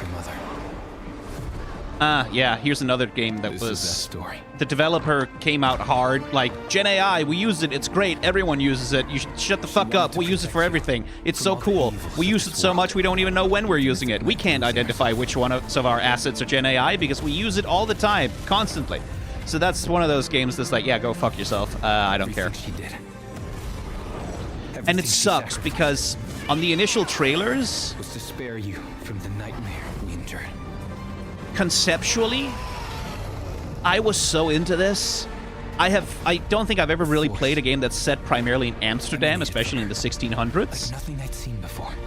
Right? It's rare that we get a game with a female, like, lead protagonist. It's rare that we get a game with a sinister female protagonist, like a witch, right? Like, using evil powers and shit. A lot of stuff about this game was so fucking cool and interesting. And then they fucking have to go and be like, yeah, Gen AI, we love Gen AI. Jerk off Gen AI all the time. Gen AI, hooray. And then they can just fuck off, frankly. Because, like, what the fuck? Why the fuck would you do that, honestly? Dipshits. Anyway, this, I don't know if there's any Gen AI in this, because I have no idea what it is.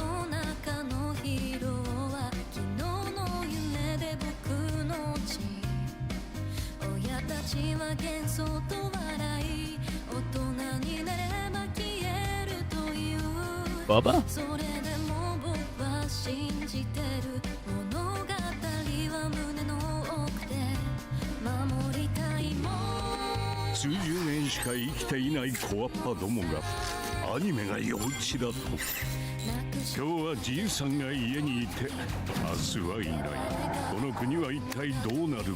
This feels like it has the spirit of a pervert. And I might mean that positively.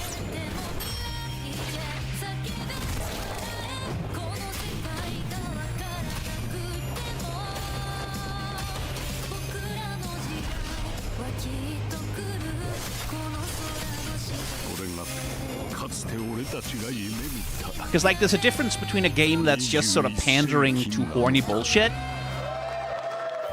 and a game that's, like, made by a pervert, right? Like, a pervert who's, like, fucking... who's committed, who's engaged in their pervert shit.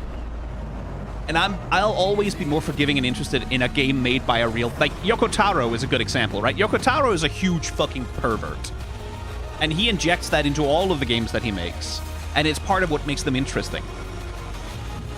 Whereas games like Stellar Blade, which are like ripping off on Yoko Taro and like Nier really hard, they just bore me because they're not perverted. Like, they're not actually freaky. They're just, here's an ass and some tits. Woo. 1,600 exhibitors. But they're not perverts about it. They're not really, like, fucking committed to their eroticism and their appreciation of, like, they're not willing to be vulnerable. They're not willing to really put anything out there to be weird.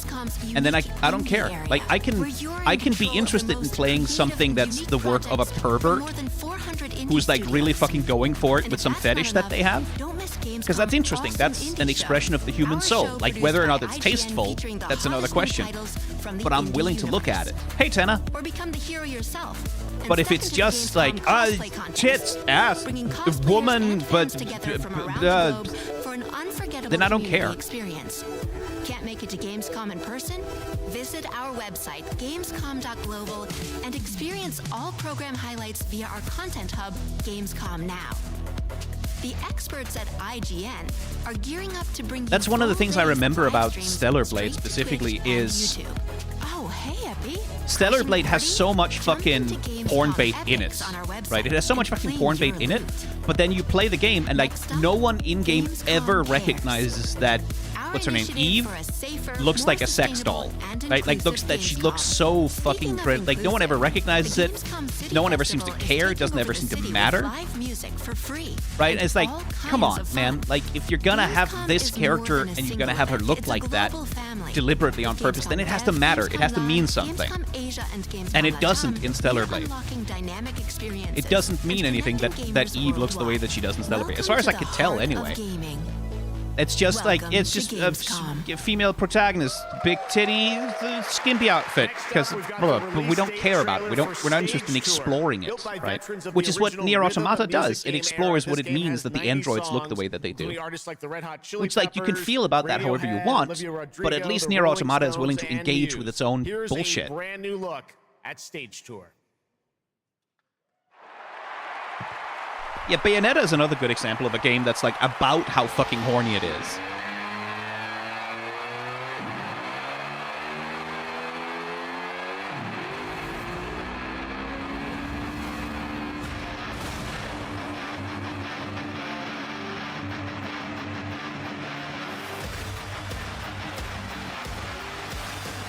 Are we trying to bring back Guitar Hero or Rock Band? I guess we are.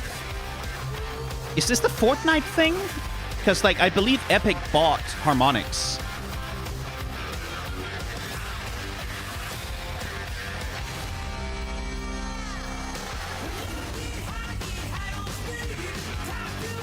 It's not the Fortnite thing. Okay, good.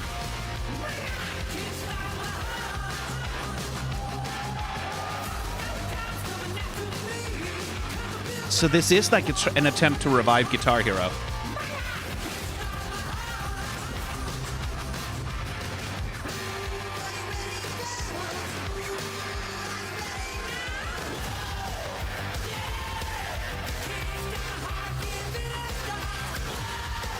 As one of the people who developed a lot of their early music taste from Guitar Hero, and I'm not afraid to admit it, I like the nostalgia, but I have since learned to actually play guitar, so I don't know how much I want to still play with the little plastic thing. I could be tempted to the drum kit, though. I've always wanted to learn how to drum, and I believe that you do learn actual drum patterns and shit from some of these games. I don't know how much you're going to learn from this one, but Let's go! I always wanted to be a musicians, rock star. yeah, I mean, I am. Next year, Sega's classic game Crazy Taxi is coming I play back with an guitar, I can play all-new bass, I can installment. play ukulele. Right now, I have a we couple the of flutes, I can play a bit of the multiplayer piano. I'm not a master at any of it, but I can play. Oh, right, that.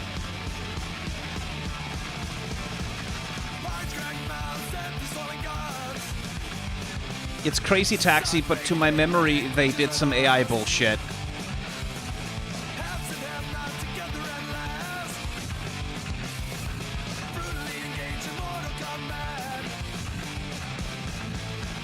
So again, I don't care. I don't care if any part of it looks good. If you use Gen AI to make it, I am not interested.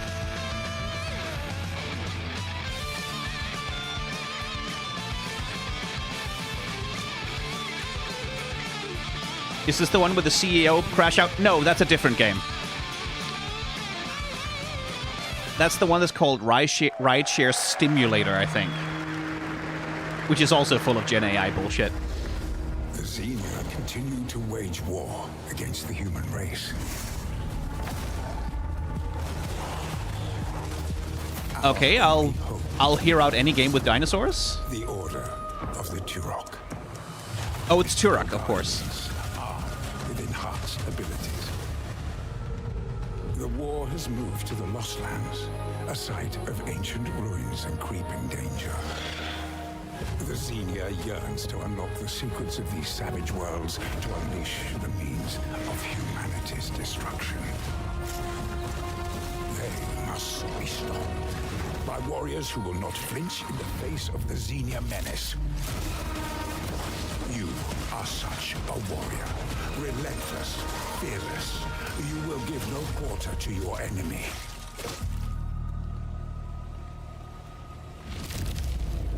One thing that was kind of nice about Turok, and has been, is that they, I believe, to the best of my memory, have been committed to having, like, specifically Native American protagonists in their games.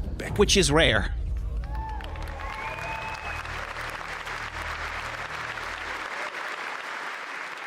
That's pretty awesome, huh? And right now, we are excited to share with you the debut game from Octopus Panic. The secret Chrono Trigger sequel of the Reptites are back. Of the Halo and Battlefield franchises. It's a new co-op action game. There is one that ending launches to Chrono later Trigger where this year. everyone's a reptite, Check it you out. know. Oh shit, we're getting another octopus game.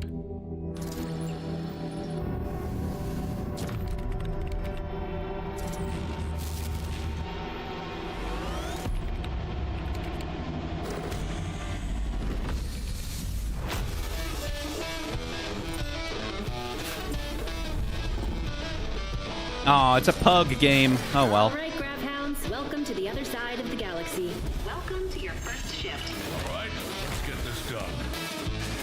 Remember, every resource gets us one step closer to home. Oh, you can play as lots of animals. Okay. A fucking furry game.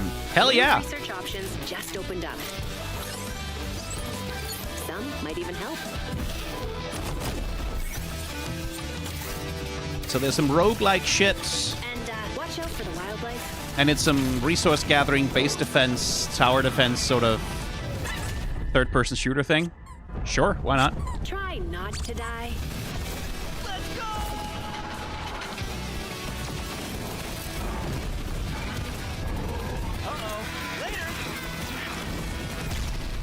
Play dead. Very good. Okay, this is becoming a problem. You've got to be kidding me. I like that the female animals don't look like fucking, you know, animated movie girl cat, right? I like that they look like fucking animals. Did I just bark at ONL? Yes, I did. That looks That's another awesome. rare thing. And this next title we're about to see comes from a studio known for creating world-class city building and management games. With this one, they're bringing that expertise and passion into an entirely new setting, inviting players to build a city where everything just clicks. Lego? Oh, cool. A Lego city builder.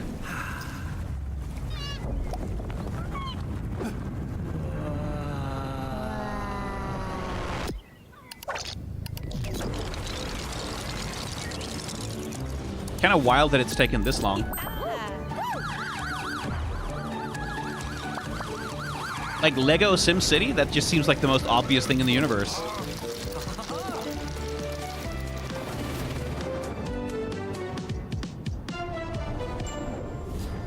Lego Skylines! It is being developed by Paradox, okay.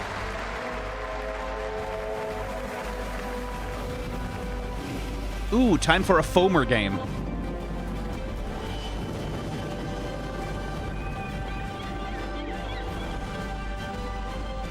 Transport Fever 3. Oh, they're fucking hitting it hard now. Forward into the next shift and a brand new line of work. Into the places no one else touches. And into the future of dirty work done right.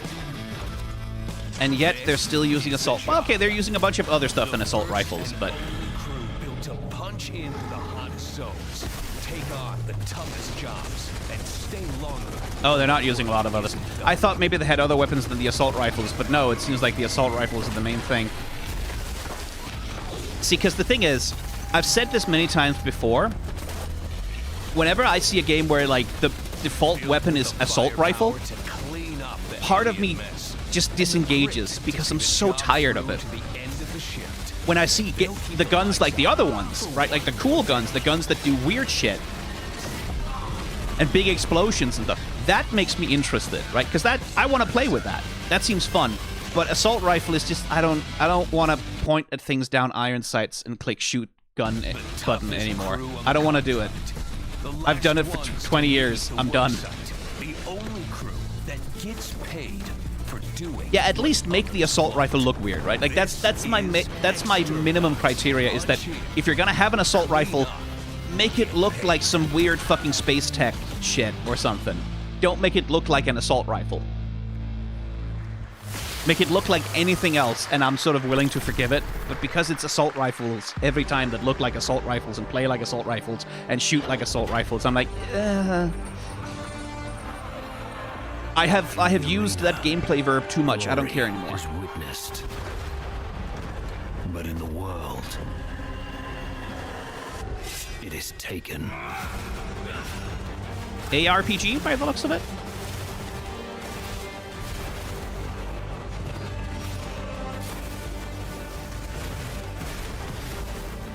Oh, it's Path of Exile. I see.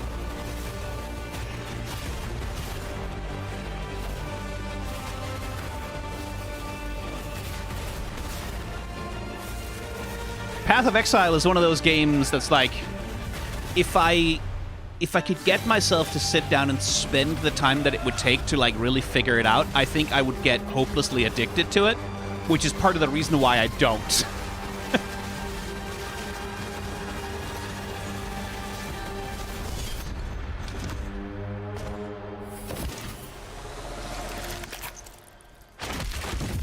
I will take what I'm owed.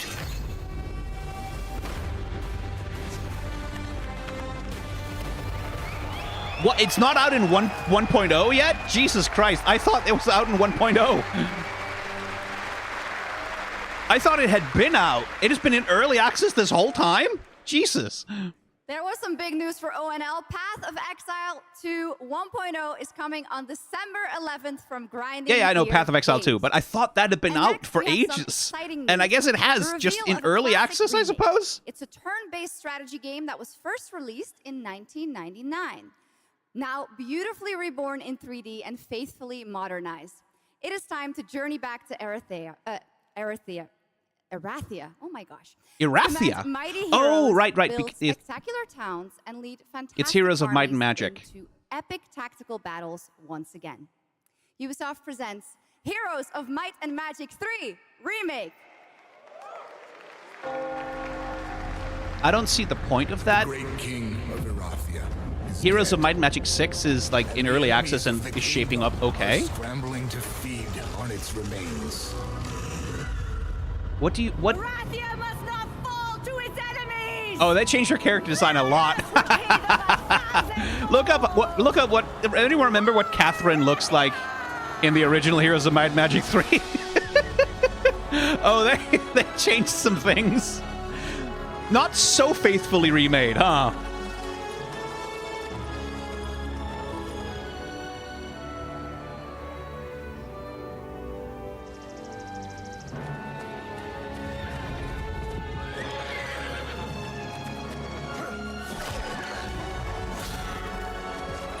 Yeah, the thing is, one of the things that Heroes of Might and Magic 3 had was a lot of cheese. Right? Like, part of the early sort of, like, the 1990s very sort of chunky, clunky 3D art style and, like, part of the way it was put together, it was very cheesy. It was very camp in a lot of ways. And it kind of doesn't look like this is very camp anymore. Gathering storm. Heroes will rise. They've done the thing of where they tried to take the thing too seriously, I think. Erathia cannot escape. Right, like, well, we have to update it, right? So it has to look more serious. Now it has to look more like, But the thing is, Heroes of Might and Magic 3 never took itself that seriously, especially aesthetically. And I think that's part of the charm, for better and for worse. With that, now let's talk about Gamescom Cares, our platform at Gamescom dedicated to projects that give back. This year, we're putting the following I'm topic fearful in the for Olden Era. It just came out. Why are they Unique making internal power of the competition? games community They're to not. be a That's the force thing. for Heroes good of Might and and Magic drive Olden real Era change. is made by a Please join me different in developer welcoming a special guest who knows that this has the firsthand, license to co-owner new and Heroes business games, but director, Ubisoft, I Ashley believe, holds Farkas the of license Games to Done Quick. old Heroes of Might and Magic games. So it's not internal competition. They're just competing with each other directly. Hello, Ashley. Welcome to Gamescom ONL. So, tell us about Games Done Quick. Yeah, thanks, Shots. Everyone should watch Games Done Quick, by the way. Games Done Quick is all about playing games as fast as possible for a good cause. At every event, we bring together speedrunners from all around the world to showcase incredible runs and raise millions for charity. We are thrilled to bring our live event to Europe for the first time right here at Gamescom. Every donation and sponsorship from the community and our partners goes directly to Gaming for Democracy, an initiative that supports social engagement and democratic values through gaming culture. That's incredible. And since 2010, Games Done Quick has raised over $60 million for charity, right? Absolutely amazing. One thing about Games Done What a Quick, they've been great saying free example of how Palestine at those gaming events. can give back. Ashley, why do you think it is that the gaming community has such a special power to be a force for good? They've been in saying Brexit? trans rights for years and years and years. They've been saying free Palestine. Create a space GDQ where people is show up as wonderful. their authentic selves, and they connect with others who share those same passions. That sense of community and shared purpose is the foundation for everything. This empowers the community and helps players advocate for great Like GDQ is just one of the few things in gaming that's unambiguously good. And global humanitarian Like, not that they've aid. never fucked up or Can't whatever, agree but with you it's one of the more, few things but like how you can this count on special them to power do the be right used thing generally. Even more in the future, so that we feel empowered to speak up for what's right. The tone of voice you said it with made it sound like a negative thing. No, it's more, I'm just... It's so rare and it's so depressing that it's so rare, but Games Done Quick, like like... United Nations already do. Games Done Quick And says as free Palestine organizers, with their chest, it's our right? responsibility to create They say trans rights with their chest. opportunities through community fundraising. And that's so fucking local rare in events, video or games. It's creator so important. collaborations. We're always looking for new ways to connect gaming with causes that matter. And our goal is turning our passion into change that lasts beyond the games we play. That's a great point. And of course, I have to ask, are there any more examples right here at Gamescom? Absolutely. There are so many for everyone to see and participate in this week. From charity streams like Loot for the World to life-saving initiatives and the Gamescom Forest, just to name a few. Gamescom is bringing gaming communities together to create a real-world difference. I wouldn't expect them to be shouting free Palestine at Gamescom, though, just due to the policies of the German government to be a force for good. around those sorts of Thank you so things. much for joining us, Ashley. I hope you have an amazing event right here at Gamescom. And of course, go check out all these great initiatives happening here at Couldn't they be Gamescom arrested for that? on Yeah, our depending on how the government and the police feels at any given time, you can be arrested from saying free Palestine. I was very excited to debut the new title from Uppsala, Sweden-based Neon Giant. From the small team behind The Ascent, No Law is an immersive open-world FPS RPG set in the cyber grunge city of Port Desire. And tonight, it's finally time to give you a new look at the game.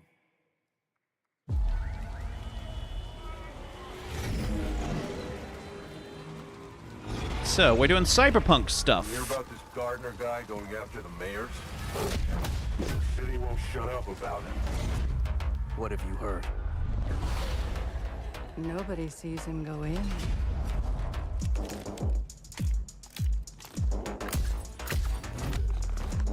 Nobody sees him come out.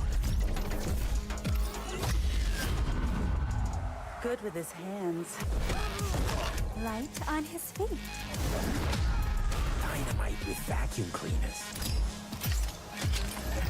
Is this like an immersive sim, or...?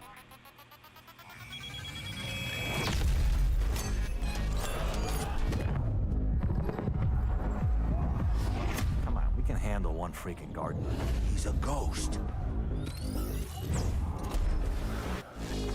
Bulldozer. Pacifist. Tactician. Okay, the gardening is cute. I kind of like that.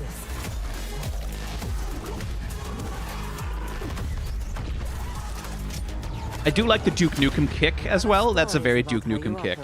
Gardener. Are they all true? No law. Okay, I could check that out.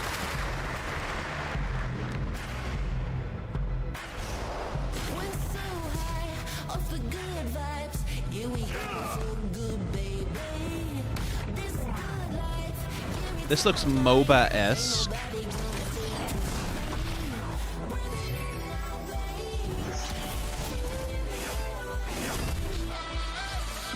Is that fucking Hanzo Overwatch?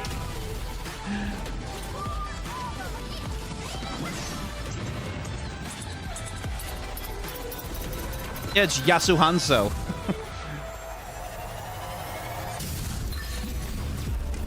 Project Zeta. That does not look unique in any way. 그날의 공기를 기억한다. 세계의 운명이 뒤바뀐 What do we have here? 그날을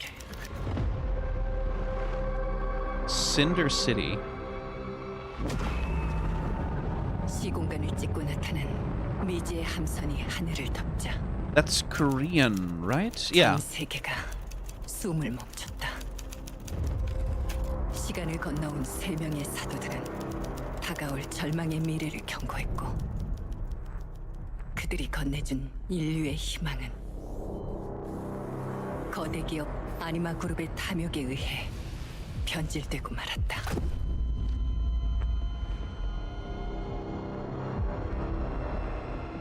사도의 예언대로 검은 물질과 함께 대항마 bü에르가 강림했다. 인류의 혈관 속에 I do like myself an Eldritch Horror. 돌기 시작했고 나도 예외일 순 없었다. 좌우 확보 클리어. 내부 상황 확보. 전전 위협 없음. 우리의 미래에 아직 구원이 남아있을까?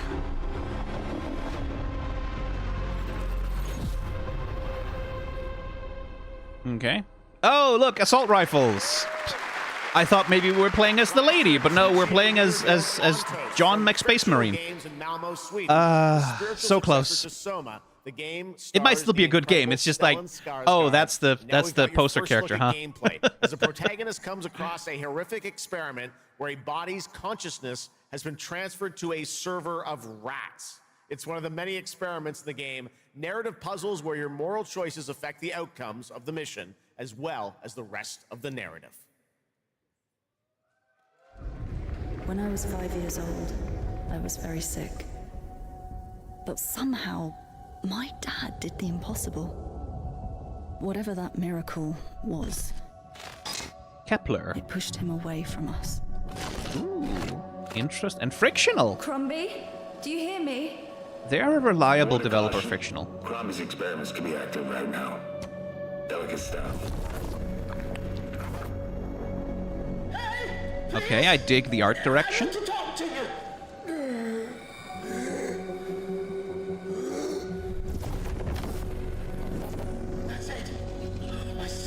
Oh, gee. Oh, no. Oh. Hello? I used to keep rats as pets. This does upset me, actually. What are you? There are some notes on the whiteboard to guide you to it.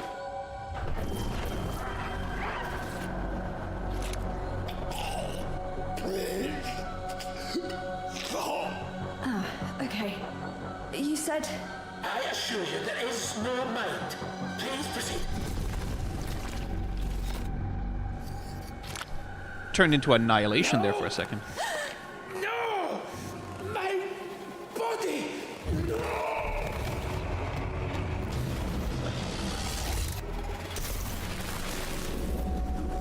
Yeah, the art direction looks solid. And Jacksepticeye gets the world-exclusive hands-on gameplay reveal tomorrow. Frictional is a good developer. You can rely on them for an interesting game.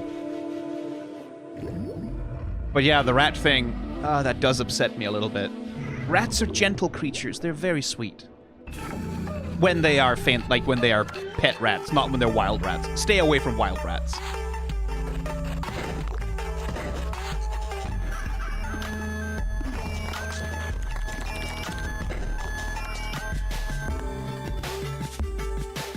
I still need to play Inscription.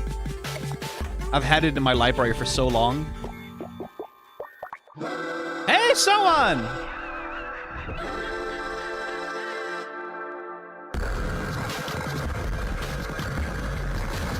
Always nice to see someone. Pony Island 2. Oh my god. Holy shit. What a wild trailer from Daniel Mullins up in Vancouver, Canada, creator of Inscription. That was Pony Island 2, Panda Circus. Play Pony Island 1, time, by the way. Myth, divinity, and video games. All right, now it is time for some animal combat. I guess we had a little bit before with that Gravhounds, right? A lot of animals tonight. From China-based TI Games comes Zoopunk, a 3D diesel punk action RPG starring a playable, get this, rabbit, rhino, and chipmunk. Wow. I know. Tonight we have the first look at Okay, it's a night for furry games, I guess. Including the potential Fourth hero. There's another animal, Shocks, who fights with a long blade. There's even more. That's not all. You'll also want to keep an eye out for the marmot and otter bosses, too. Witness the wild world of Zoopunk. All right, you have my attention. Ooh, flying cities, yes. Ready? Let's go save the world. No. I'm gonna smash this rotten world into pieces.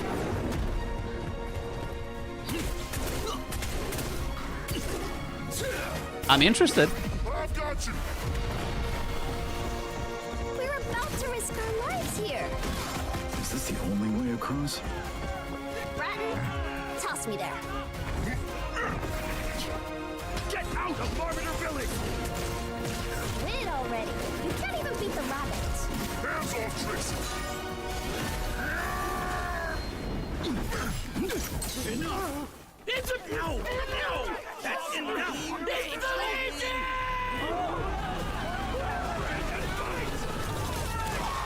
Ay, ay, ay, ay. Partisans, stand united! To arms! Hand over the spark!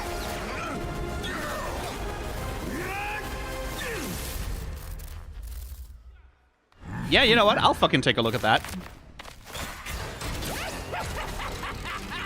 Come and get me! This, the hope of the world?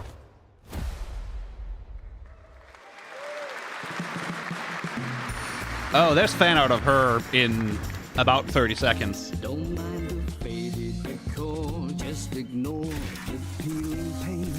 This place was full of glamour, but it's faded away. Might be a little fixer-upper, but it's no less quaint. Pull back the paper and you'll hear what these walls have to say.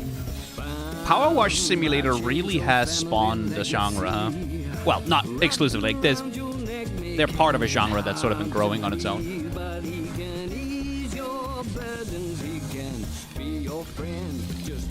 That does look pretty cool. Alex Brightman! Brightman, what the fuck are you doing here? I thought I was free of you until Hell of a Boss came back. Someone tell Danny. That was a new look at There Are No Ghosts at the Grand, a musical horror renovation game from Bristol, England. Yeah, no, fuck. Friday, If he's fucking. We have some big reveals still to come, but first the announcement. I'm gonna have to play that. Set in a vibrant world with amazing creatures. This is Roko Kingdom, a new open-world multiplayer creature collecting. Oh, it has a demo out actually. But yeah, There Are No Ghosts at the Grand. I'll check that out.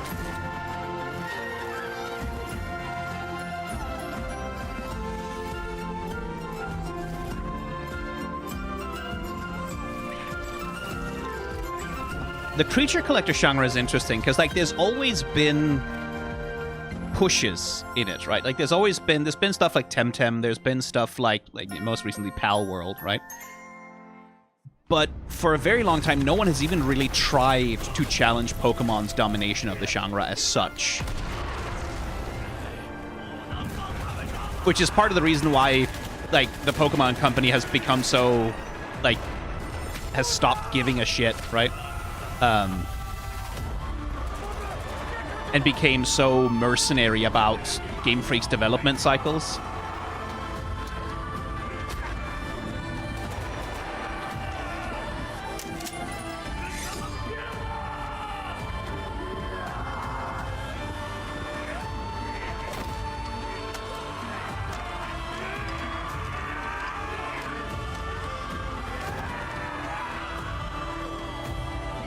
Are we doing some Chinese nationalism here, or what are we doing?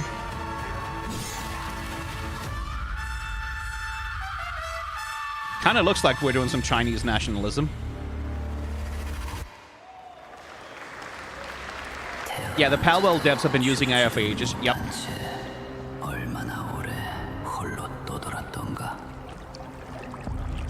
아무리 신을 불러도 그들은 끝내 답하지 않았지. 이제 이 윤회를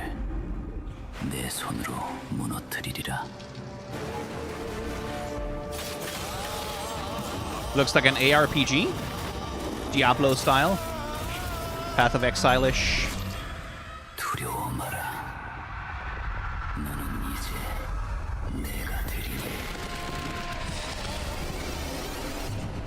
Hare the Unbound. I could be convinced.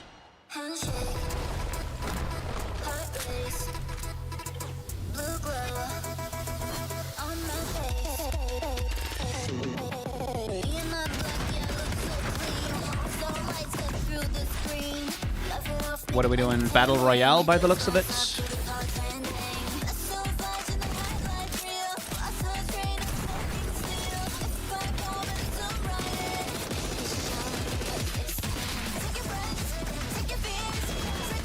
With a building system, but it's not Fortnite, so... Yeah, that feels like an also-ran. Just at an initial inspection. I don't know that there's anything particularly interesting here.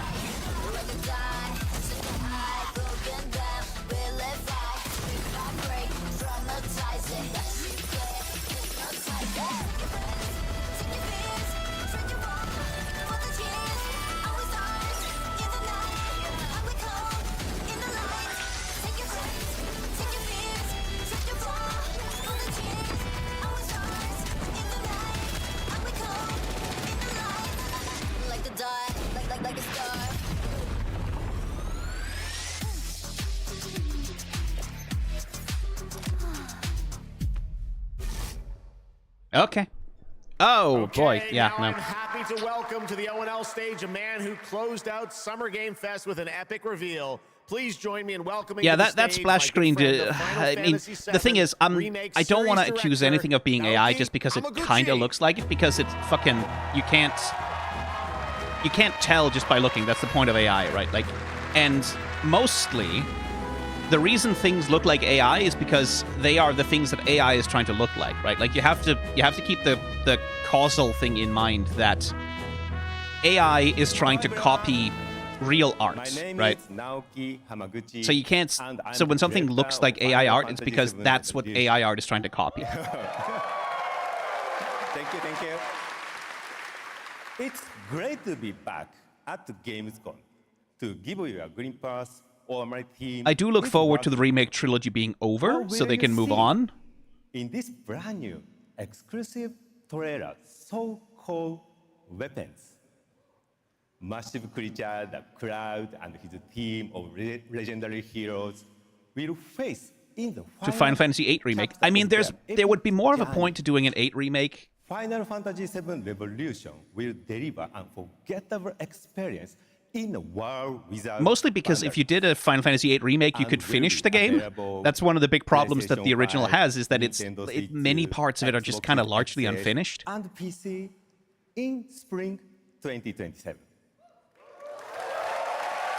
But the thing is, if they're going to do Final Fantasy VIII remake and then they make it and they make it into like a 3-parter giant open world climb Ubisoft Towers game, then I don't really want it, right? Let's move.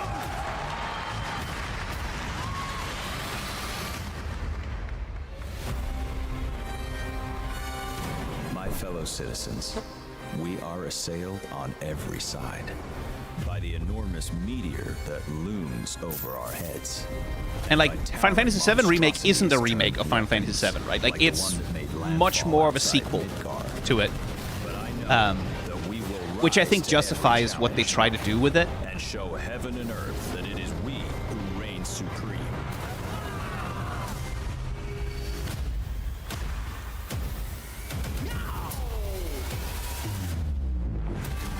You said weapons are guardians of the planet, right?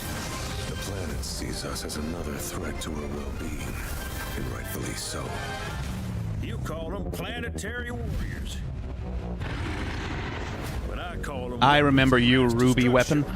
The thing is, they can't make Ruby Weapon as hard in the remake as it was in the original. Surely, right?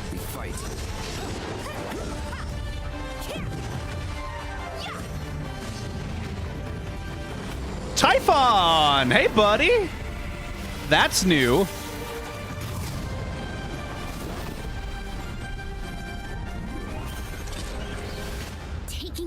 weapons, hunting materia. Way overdue for a day off. Listen, if Typhon is there, they have to have Ultros in there somewhere, right? Ready? Aim!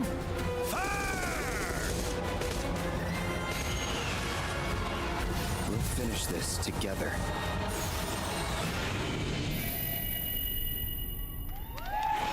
I will say, the fact that they put a fucking job system in Revelation instantly made me way more interested in it.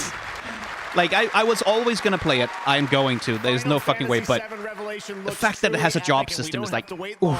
The game comes out next spring for all Shit, platforms fuck. at the same time. All right, we have one last game for you tonight at ONL, an update on a legendary RPG franchise that won Right, Game of the Witcher Year time, at yes. the Game Awards way back in 2015. I still haven't played... I played Witcher 1 for a bit. I never really got through it, and I never played Witcher 2 or 3, so I have no attachment to this.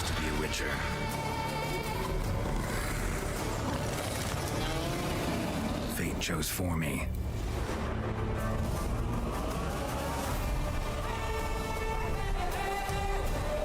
Huh. They're remastering Witcher 3. That's soon, isn't it? When did Wild Hunt come out?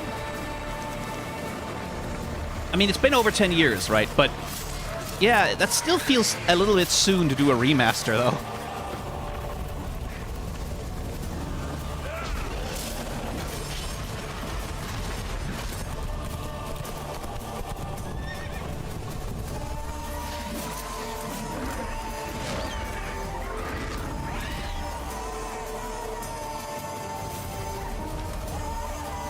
Oh, transmogs. Neat. The thing is, I've only ever heard good things about Witcher 3. Like, it's one of those games that I know I really should.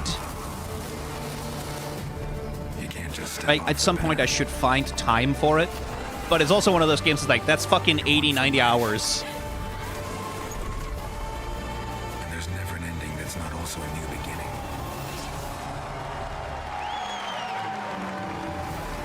Oh, free upgrade. Okay, yeah, nope. CD Projekt Red, you can probably stop apologizing for Cyberpunk launch now.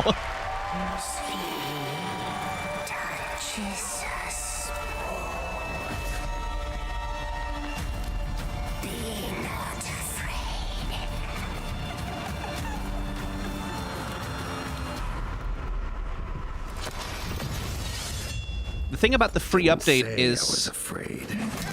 I hope it doesn't replace the originals. I hope the remaster doesn't automatically replace the original games. That would trouble me from a game preservation standpoint.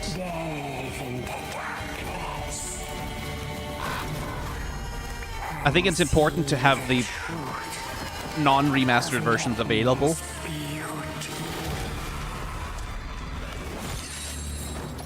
Garden demands blood. So we'll give it blood.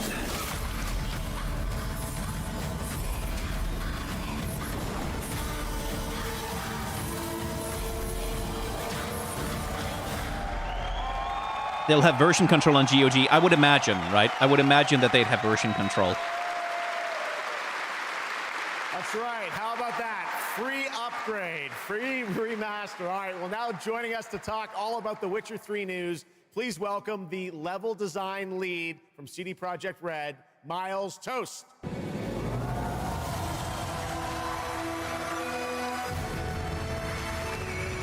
All right, Miles, you brought down the house with that news of the free remastered. This is definitely a surprise, and it's coming out in just a month, September 29th. Miles Toast is kind of a great name. Consoles, including Switch 2. That's kind of a great name, isn't it? Lots of features in that. I don't know. I think I would be instantly put in a better mood if I met a guy named Miles Toast.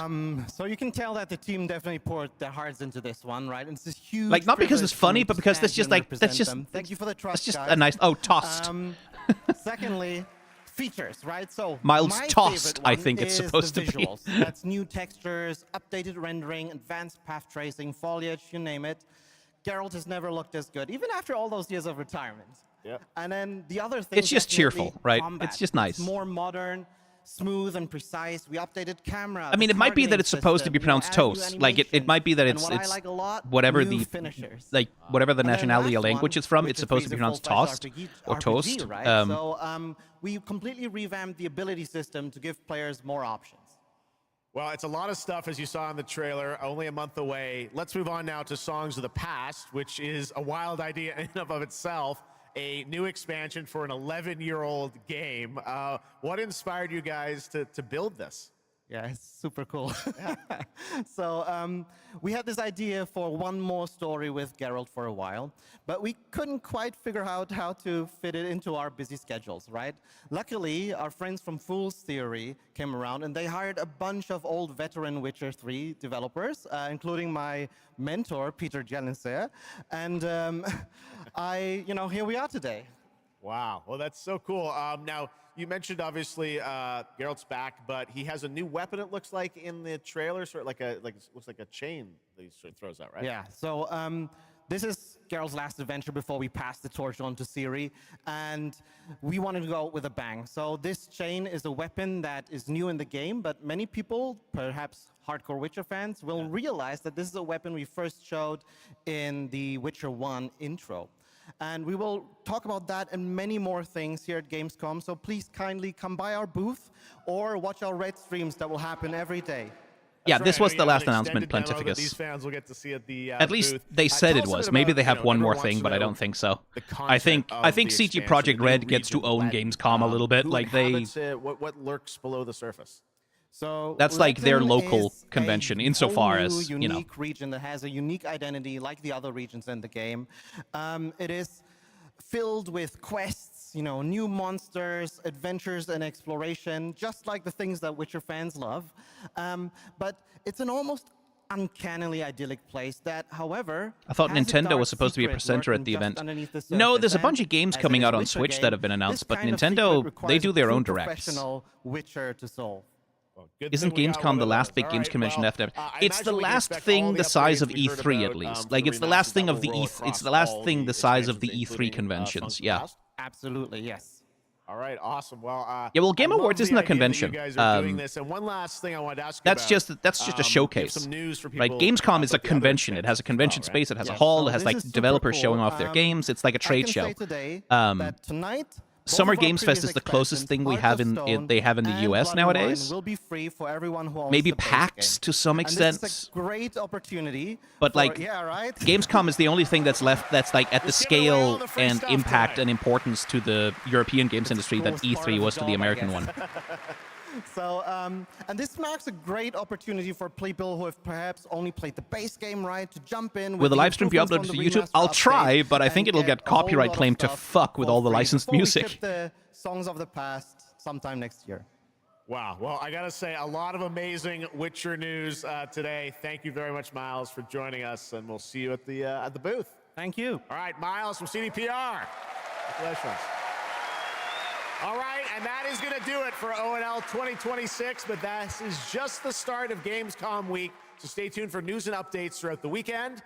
And of course, we will see you again on December 10th, live in Los Angeles for the Game Awards 2026, where we will celebrate the best of the year, crazy year, and see what's next with a lot of brand new game announcements and surprises from the world's top game development studios.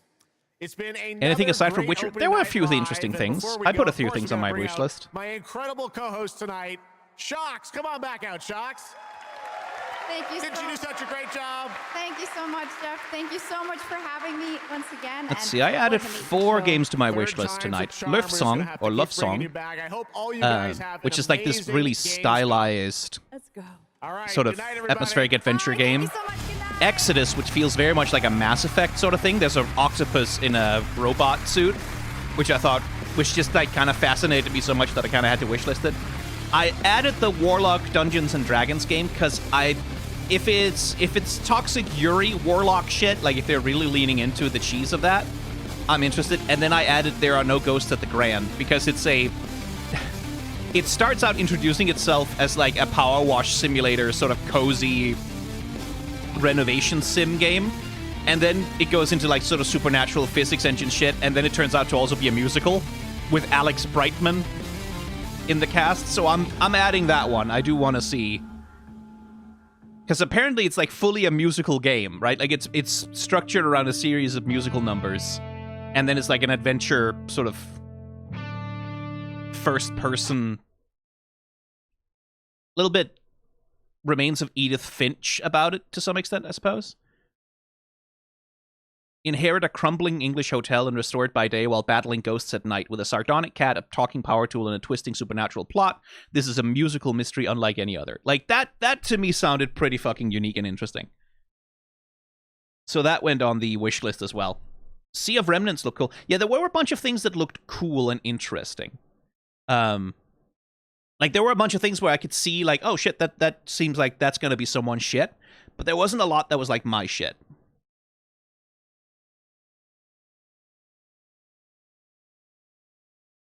Pony Island. I should add Pony Island too.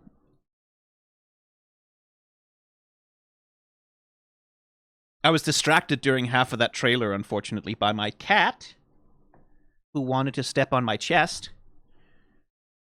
But I should add Pony Island too, because that got announced. When is GTA 6 again? I don't know, and I don't care. September? Was it? October? Sometime spring, early winter. November. Okay. Will you play South of Midnight on the Let's Play channel? Maybe.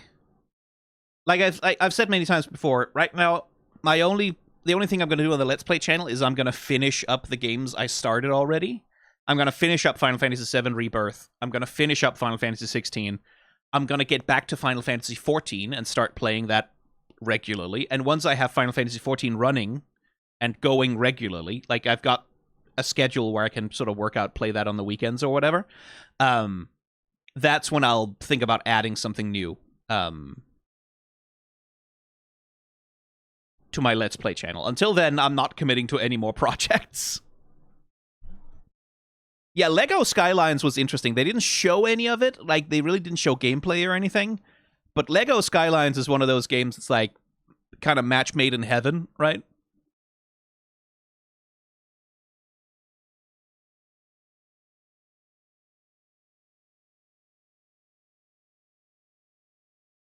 Like, I'm really curious if they're gonna... Because one of the things about Skylines, right? City Skylines, one of the big things about that was that it has a huge modding scene. It has a huge scene of people who make assets for City Skyline, who make houses and buildings, and, like, they recreate famous landmarks, and they make their own local convenience stores. Like, they copy them completely and put them in the game. And shit. Like, that's some of the coolest shit in City Skyline. A huge part of the community is making these custom assets.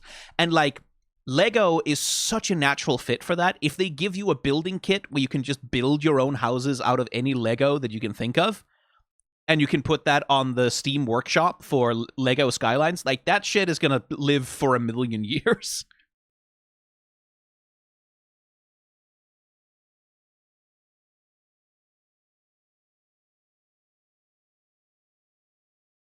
Have you ever considered a breakdown of Lies of P? Probably not. They went AI. Aw, the Lies of P developer went AI?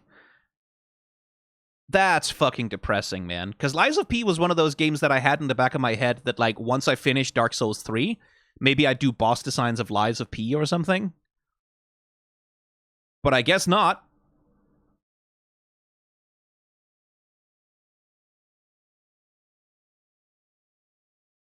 I guess we can strike that one off the list. Nothing is sacred. Yeah, I mean, like I said, the one silver lining I think I'm getting from AI in like the games industry is that anytime a video game or a developer say, "Oh yeah, we're using AI, we're all in on AI, we think AI is so great," that's like, okay, cool. I don't have to waste 20 hours of my life playing your shit then. Cool. That means my backlog isn't gonna grow today, and I can maybe go and play some of the 1,000,000 games that's in my Steam library that I've never touched because I buy them because they look cool, and then I don't have time. I'm sort of like, I have enough games.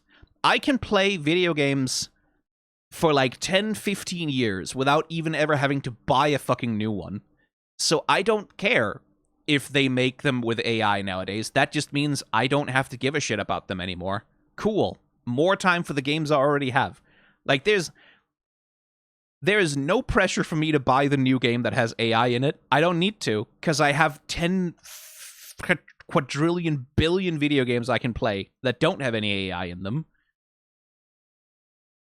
So they can fuck off, right? And that's the one silver lining I'll give AI, right? Is like,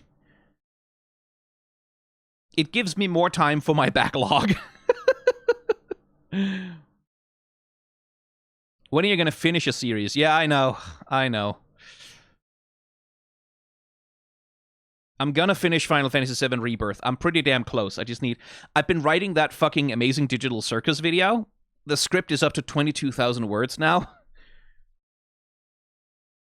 22,478 words, more specifically, which is something like 57, 58 pages. If you turn it into a PDF.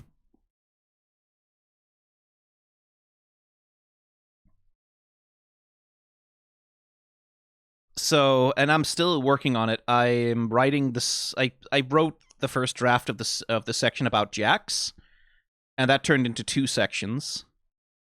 And I'm re-editing it right now. I think it's pretty good, but I'm re-editing it. Then I'm sending it to some friends for feedback. Especially sending it to some trans friends of mine to make sure that I'm not saying any stupid cisgender bullshit. And then it needs to go through another round of revisions. And then maybe I can start recording voiceover and sending it off to my editor, which would be lovely.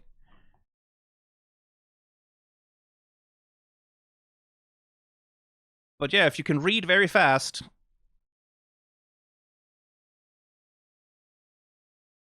Here you go. Here's a preview of the video. You can't see this in the YouTube video, by the way, because I'm only showing you Firefox, but people in chat right now are getting a full preview of my Amazing Digital Circus video. We're still scrolling. I'm holding on to the scroll bar over on the right side, and we're going pretty fast. We're still scrolling. And there we go. It's a big video script. I've been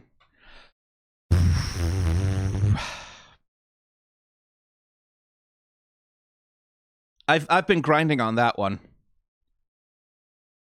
And after that, I'm doing a video about the character design of the Tau in 40K.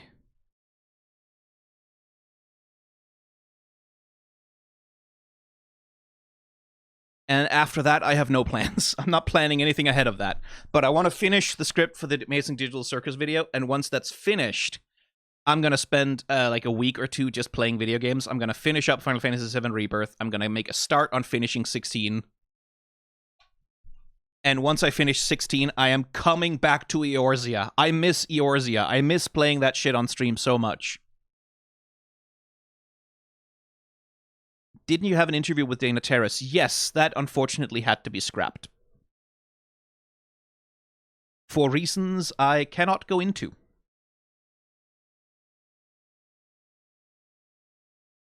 No drama or anything, just one of those things that didn't work out. Which, like, lots of things don't work out. There's many things I haven't announced that haven't worked out, you know? That was just one of the things where I thought it was going to work out, and then it kind of had to not get worked out, and then, yeah. I just shouldn't have said anything.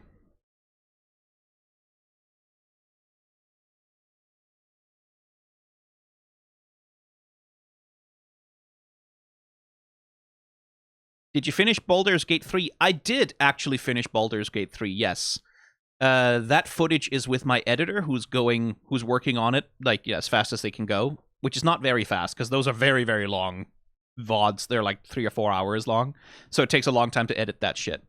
So Baldur's Gate 3 is gonna slowly go up on the Let's Play channel and finish at some point, but I have finished playing it. I have recorded all of it. I never played Hades 2, no. I never got around to Hades 2. Would you ever do a boss designs of Zelda? Yes and no.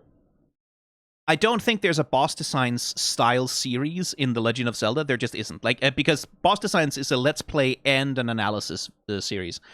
Legend of Zelda doesn't lend itself well for that. It just doesn't. I have thought about boss designs of Resident Evil, though. Like, if I ever wanted a successor to the boss designs of the Souls games, that boss designs of Resident Evil Village, for example, might be an option. Because that's one of the video games I think could carry a boss designs style analysis series.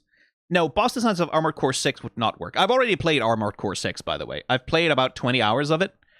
And Armored Core 6 doesn't have enough in its character design that I think I could do a series about it. Partly because I don't know enough about robots and mecha design.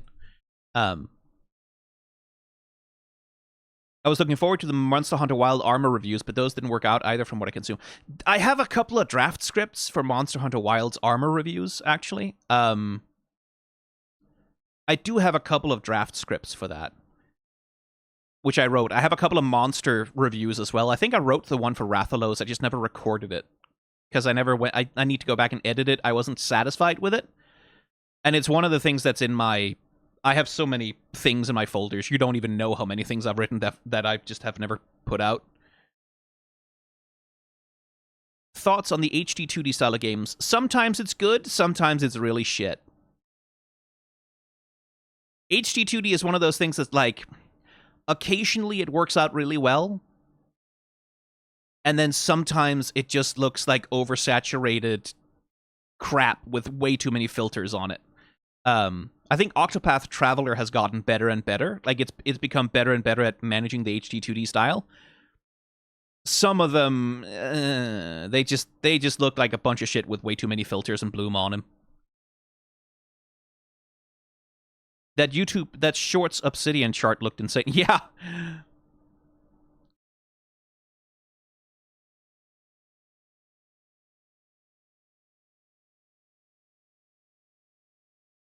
I mean, I can show you. And I'm gonna make sure you can see it actually in the video as well. Go away, Firefox. And capture the screen. There we go. These are all the scripts I've ever written for my shorts, arranged by tags. So the Final Fantasy videos are up here. We've got Pokemon over here. Marvel Rivals is up there. Here are the best and worst skins in League of Legends. This is the League of Legends cluster in here. This is the Galaxy. These are my Obsidian charts. And a little bit of my planning out there on the right, for those who are interested. Obsidian is very powerful. You can do much more powerful things with it than I do. I use Obsidian on a very basic level, but if you want a replacement for Google Docs, I can recommend Obsidian a lot, just because what it is fundamentally is, this is a map of things that are connected with things, right? Like, I have, for all the League of Legends skins, right, I have tagged all the Spirit Blossom Springs skins. So they're here, and they're all, like, connected to each other, and I can sort of, like, that's what this map is. This is great for data visualization. If you have a whole bunch of data that needs to be linked together in ways that you can visualize, it's good for that. I mostly use this as a toy. I think it's fun to have my things show up this way, so I can play around with it. But mostly, like, it's just a writing tool. It's just a WYSIWYG text tool where you can link things and keep all your documents in, like, nested folders. Obsidian is free. It's completely free, yes. The only thing you can pay for is sync. Like, you can synchronize your documents across multiple computers. That's the only thing you can pay for. But you can also just do that by putting your nested folders in, like, a Google Drive or whatever. Then you can synchronize it yourself without paying. Yeah, and publish. Yeah. Yeah, WYSIWYG. Oh, that means what you see is what you get. It just means that this thing is, like, it's just Markdown. It's just literally the same text formatting as you do in Discord, right? Wait, with the asterisks and underscores and such. So it's very, very simple. It has hotkeys and everything. And the amount of plugins that this fucking thing has, you would not believe how many plugins exist for Obsidian. There are plugins that can do everything. You can set it up to be like fucking Excel sheets. You can set it up to be a calendar. I have that, actually. I've set up a content calendar for the Shorts channel, so I can keep track of what I need to write for any given month and the scripts I need to do. You can make wikis. Like, this thing, you can there are there's some plugins you can get where you can essentially write an entire wiki, and like you can have internal links where one document will link to another document. I can show you here. If I mark Dark Shadows up for whatever reason, and I do this, you can see how it turns into a clickable link. If I click on that link, it creates a document called Dark Shadows. Blah, blah, blah. And then I can do a little double thing there. And then that turns in, now I have Light Shadows, and then I can link that together, and you can make like a whole fucking wiki that way if you want to. People use this to organize their D&D campaigns and shit, and it's so powerful. It's so great for linking characters and like doing world building. Obsidian is really, really powerful. It's a little bit, you have to be a little bit of, like, you have to fucking, it's not super user-friendly sometimes. Like, some of it is gets a little technical, but there's wikis and documentation for all of it. I recommend Obsidian. If you need something to replace your Google Docs, Obsidian is the thing.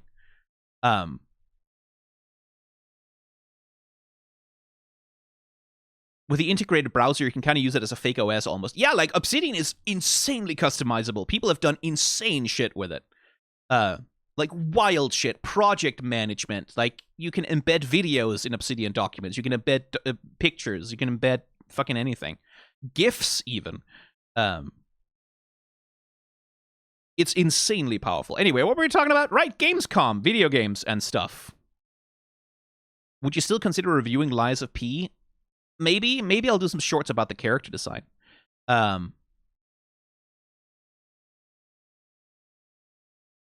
Because, to the best of my knowledge, Lies of P does not have any Gen AI in it, as such. Like, it's not... It itself doesn't have Gen AI.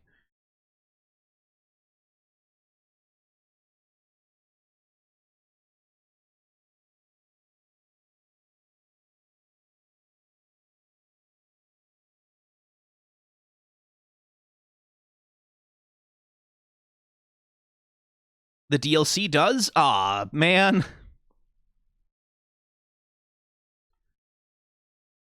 Grim. That's grim. Because, like, Lies of P really had something special going. They really did.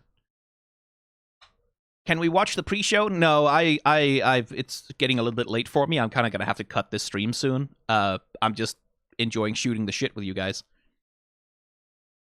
What's the best Dark Souls game? I don't know. I haven't played all of them yet.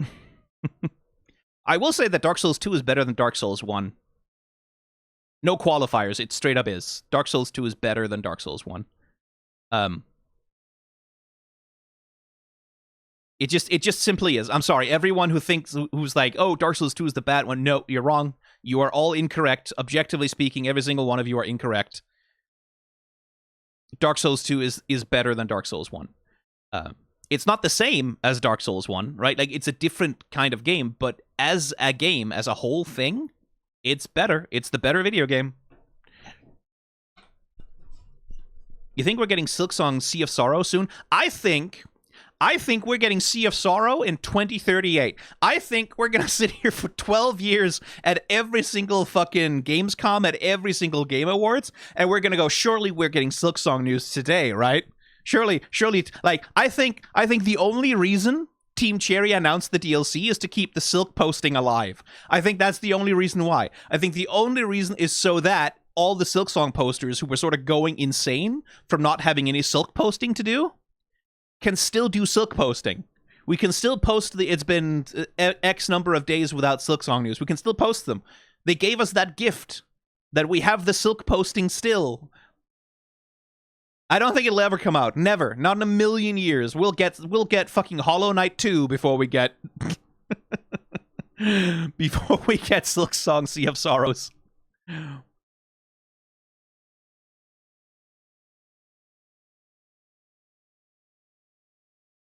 DS2 doesn't have good bosses. Oh, yes, it does. What, are you kidding me? Did you not fight the Demon of Song? The Demon of Song fucking rules. It depends what you mean, right? Like, it depends on what, like, in terms of, like, you mean, like, gameplay, what you value. What I value in a good boss in a Souls game, partly because I'm making the boss design series, is I value character design. I value, like, character storytelling, And Dark Souls 2 just straight up has better and more interesting character storytelling than Dark Souls 1. It just does. But that's not, like, a lot of Dark Souls players, the reason why they think Dark Souls 1 is better is because they prefer the gameplay, right? Like, they prefer the gameplay loop, they prefer the game feel, and that's valid. But I just simply do not agree I simply think that Dark Souls 2 is a better game as a whole than Dark Souls 1 is. What are my thoughts on the Oblivion remake? Well, it's Bethesda's owned by Xbox, so I don't give a shit. I don't give a shit about anything Xbox makes or publishes. Until Microsoft stops funding the and supporting the genocide in Gaza, I don't give a shit. Which is not a hard decision to make, really. It's very easy to not give a shit about anything Microsoft makes. I still need to look into transitioning away from Windows. I think Linux is getting to a point where I actually could use it as a daily driver. There's a couple of programs I use that I think that to the best of my knowledge, still aren't properly functioning on Linux. But it's a matter of time. Like, it's a matter of months or maybe a couple of years before everything will work on Linux and I can finally leave.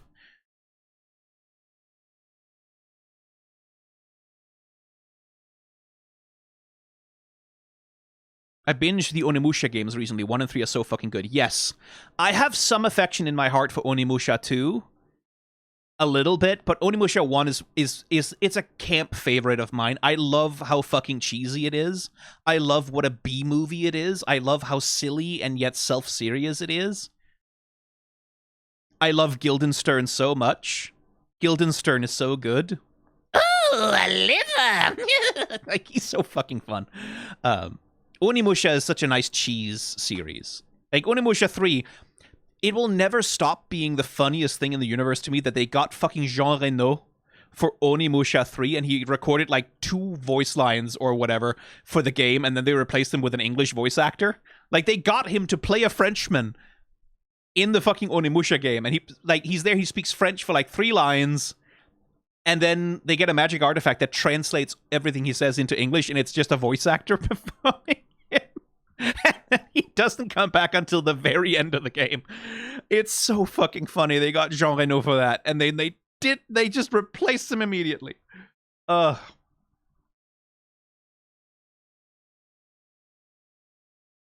do you use Linux without breaking your machine? It's actually pretty easy nowadays.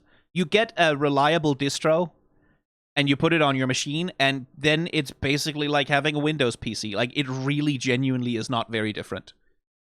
I have a Linux installation. I can't remember if it's Mint or... Yeah, I think it's Mint. I have a Linux Mint running on my laptop in my bedroom, which is the thing I use to, like, watch TV and shit in there.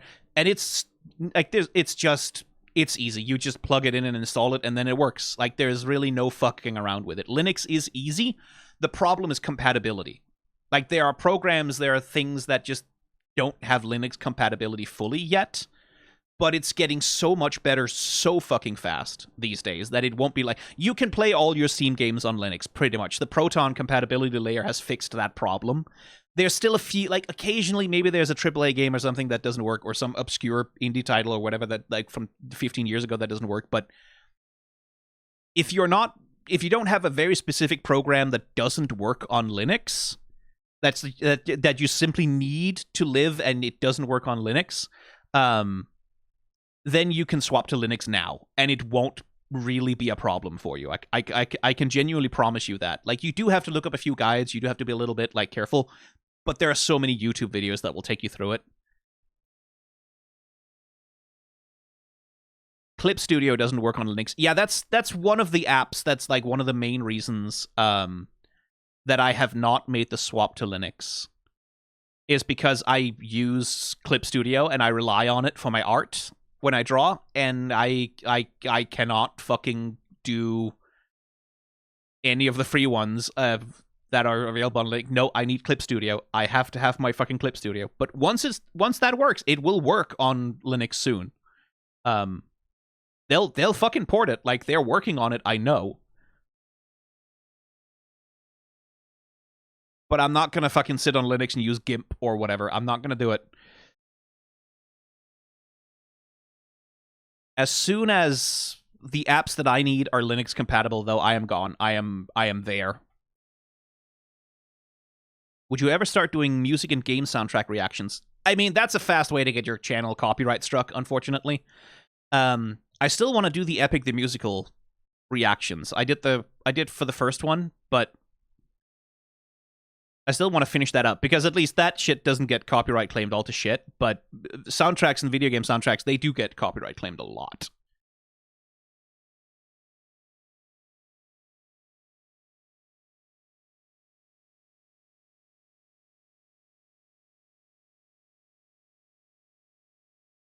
Have you seen Airsats? Nope. Skyen music reactions, but he sings over all the songs to avoid copyright.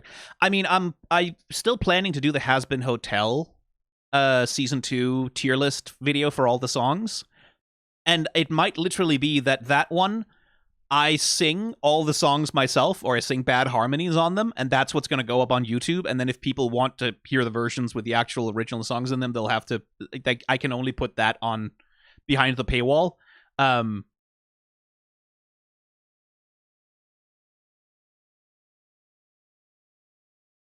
That reminds me, your Taylor Swift video was hilarious. Yeah, I know. It was supposed to be a little funny.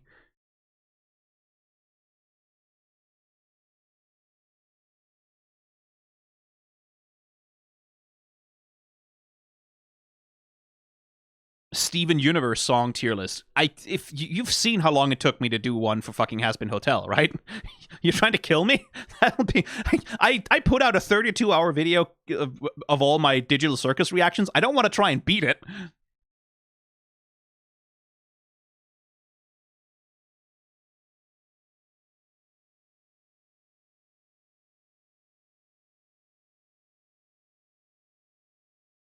Oh, is that a Roller Coaster Tycoon type thing? Hang on.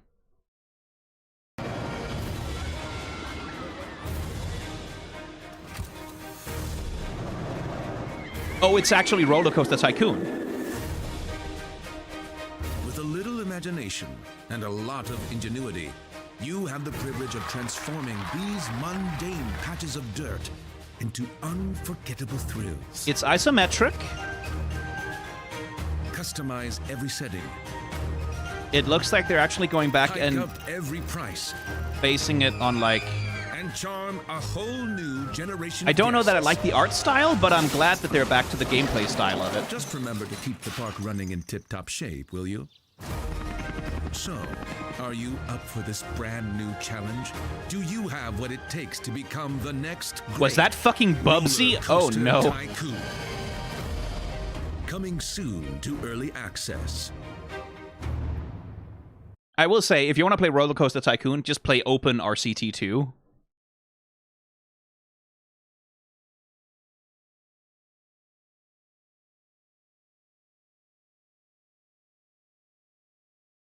But yeah,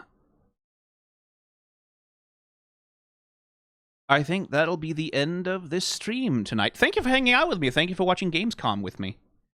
Appreciate it. I had a good time. And now I am going to go... Well, realistically, I'm going to have a little bit of food and then I'm going to go to bed. But I'm going to finish editing a section of that fucking script first. And then I'm going to go to bed. Bye.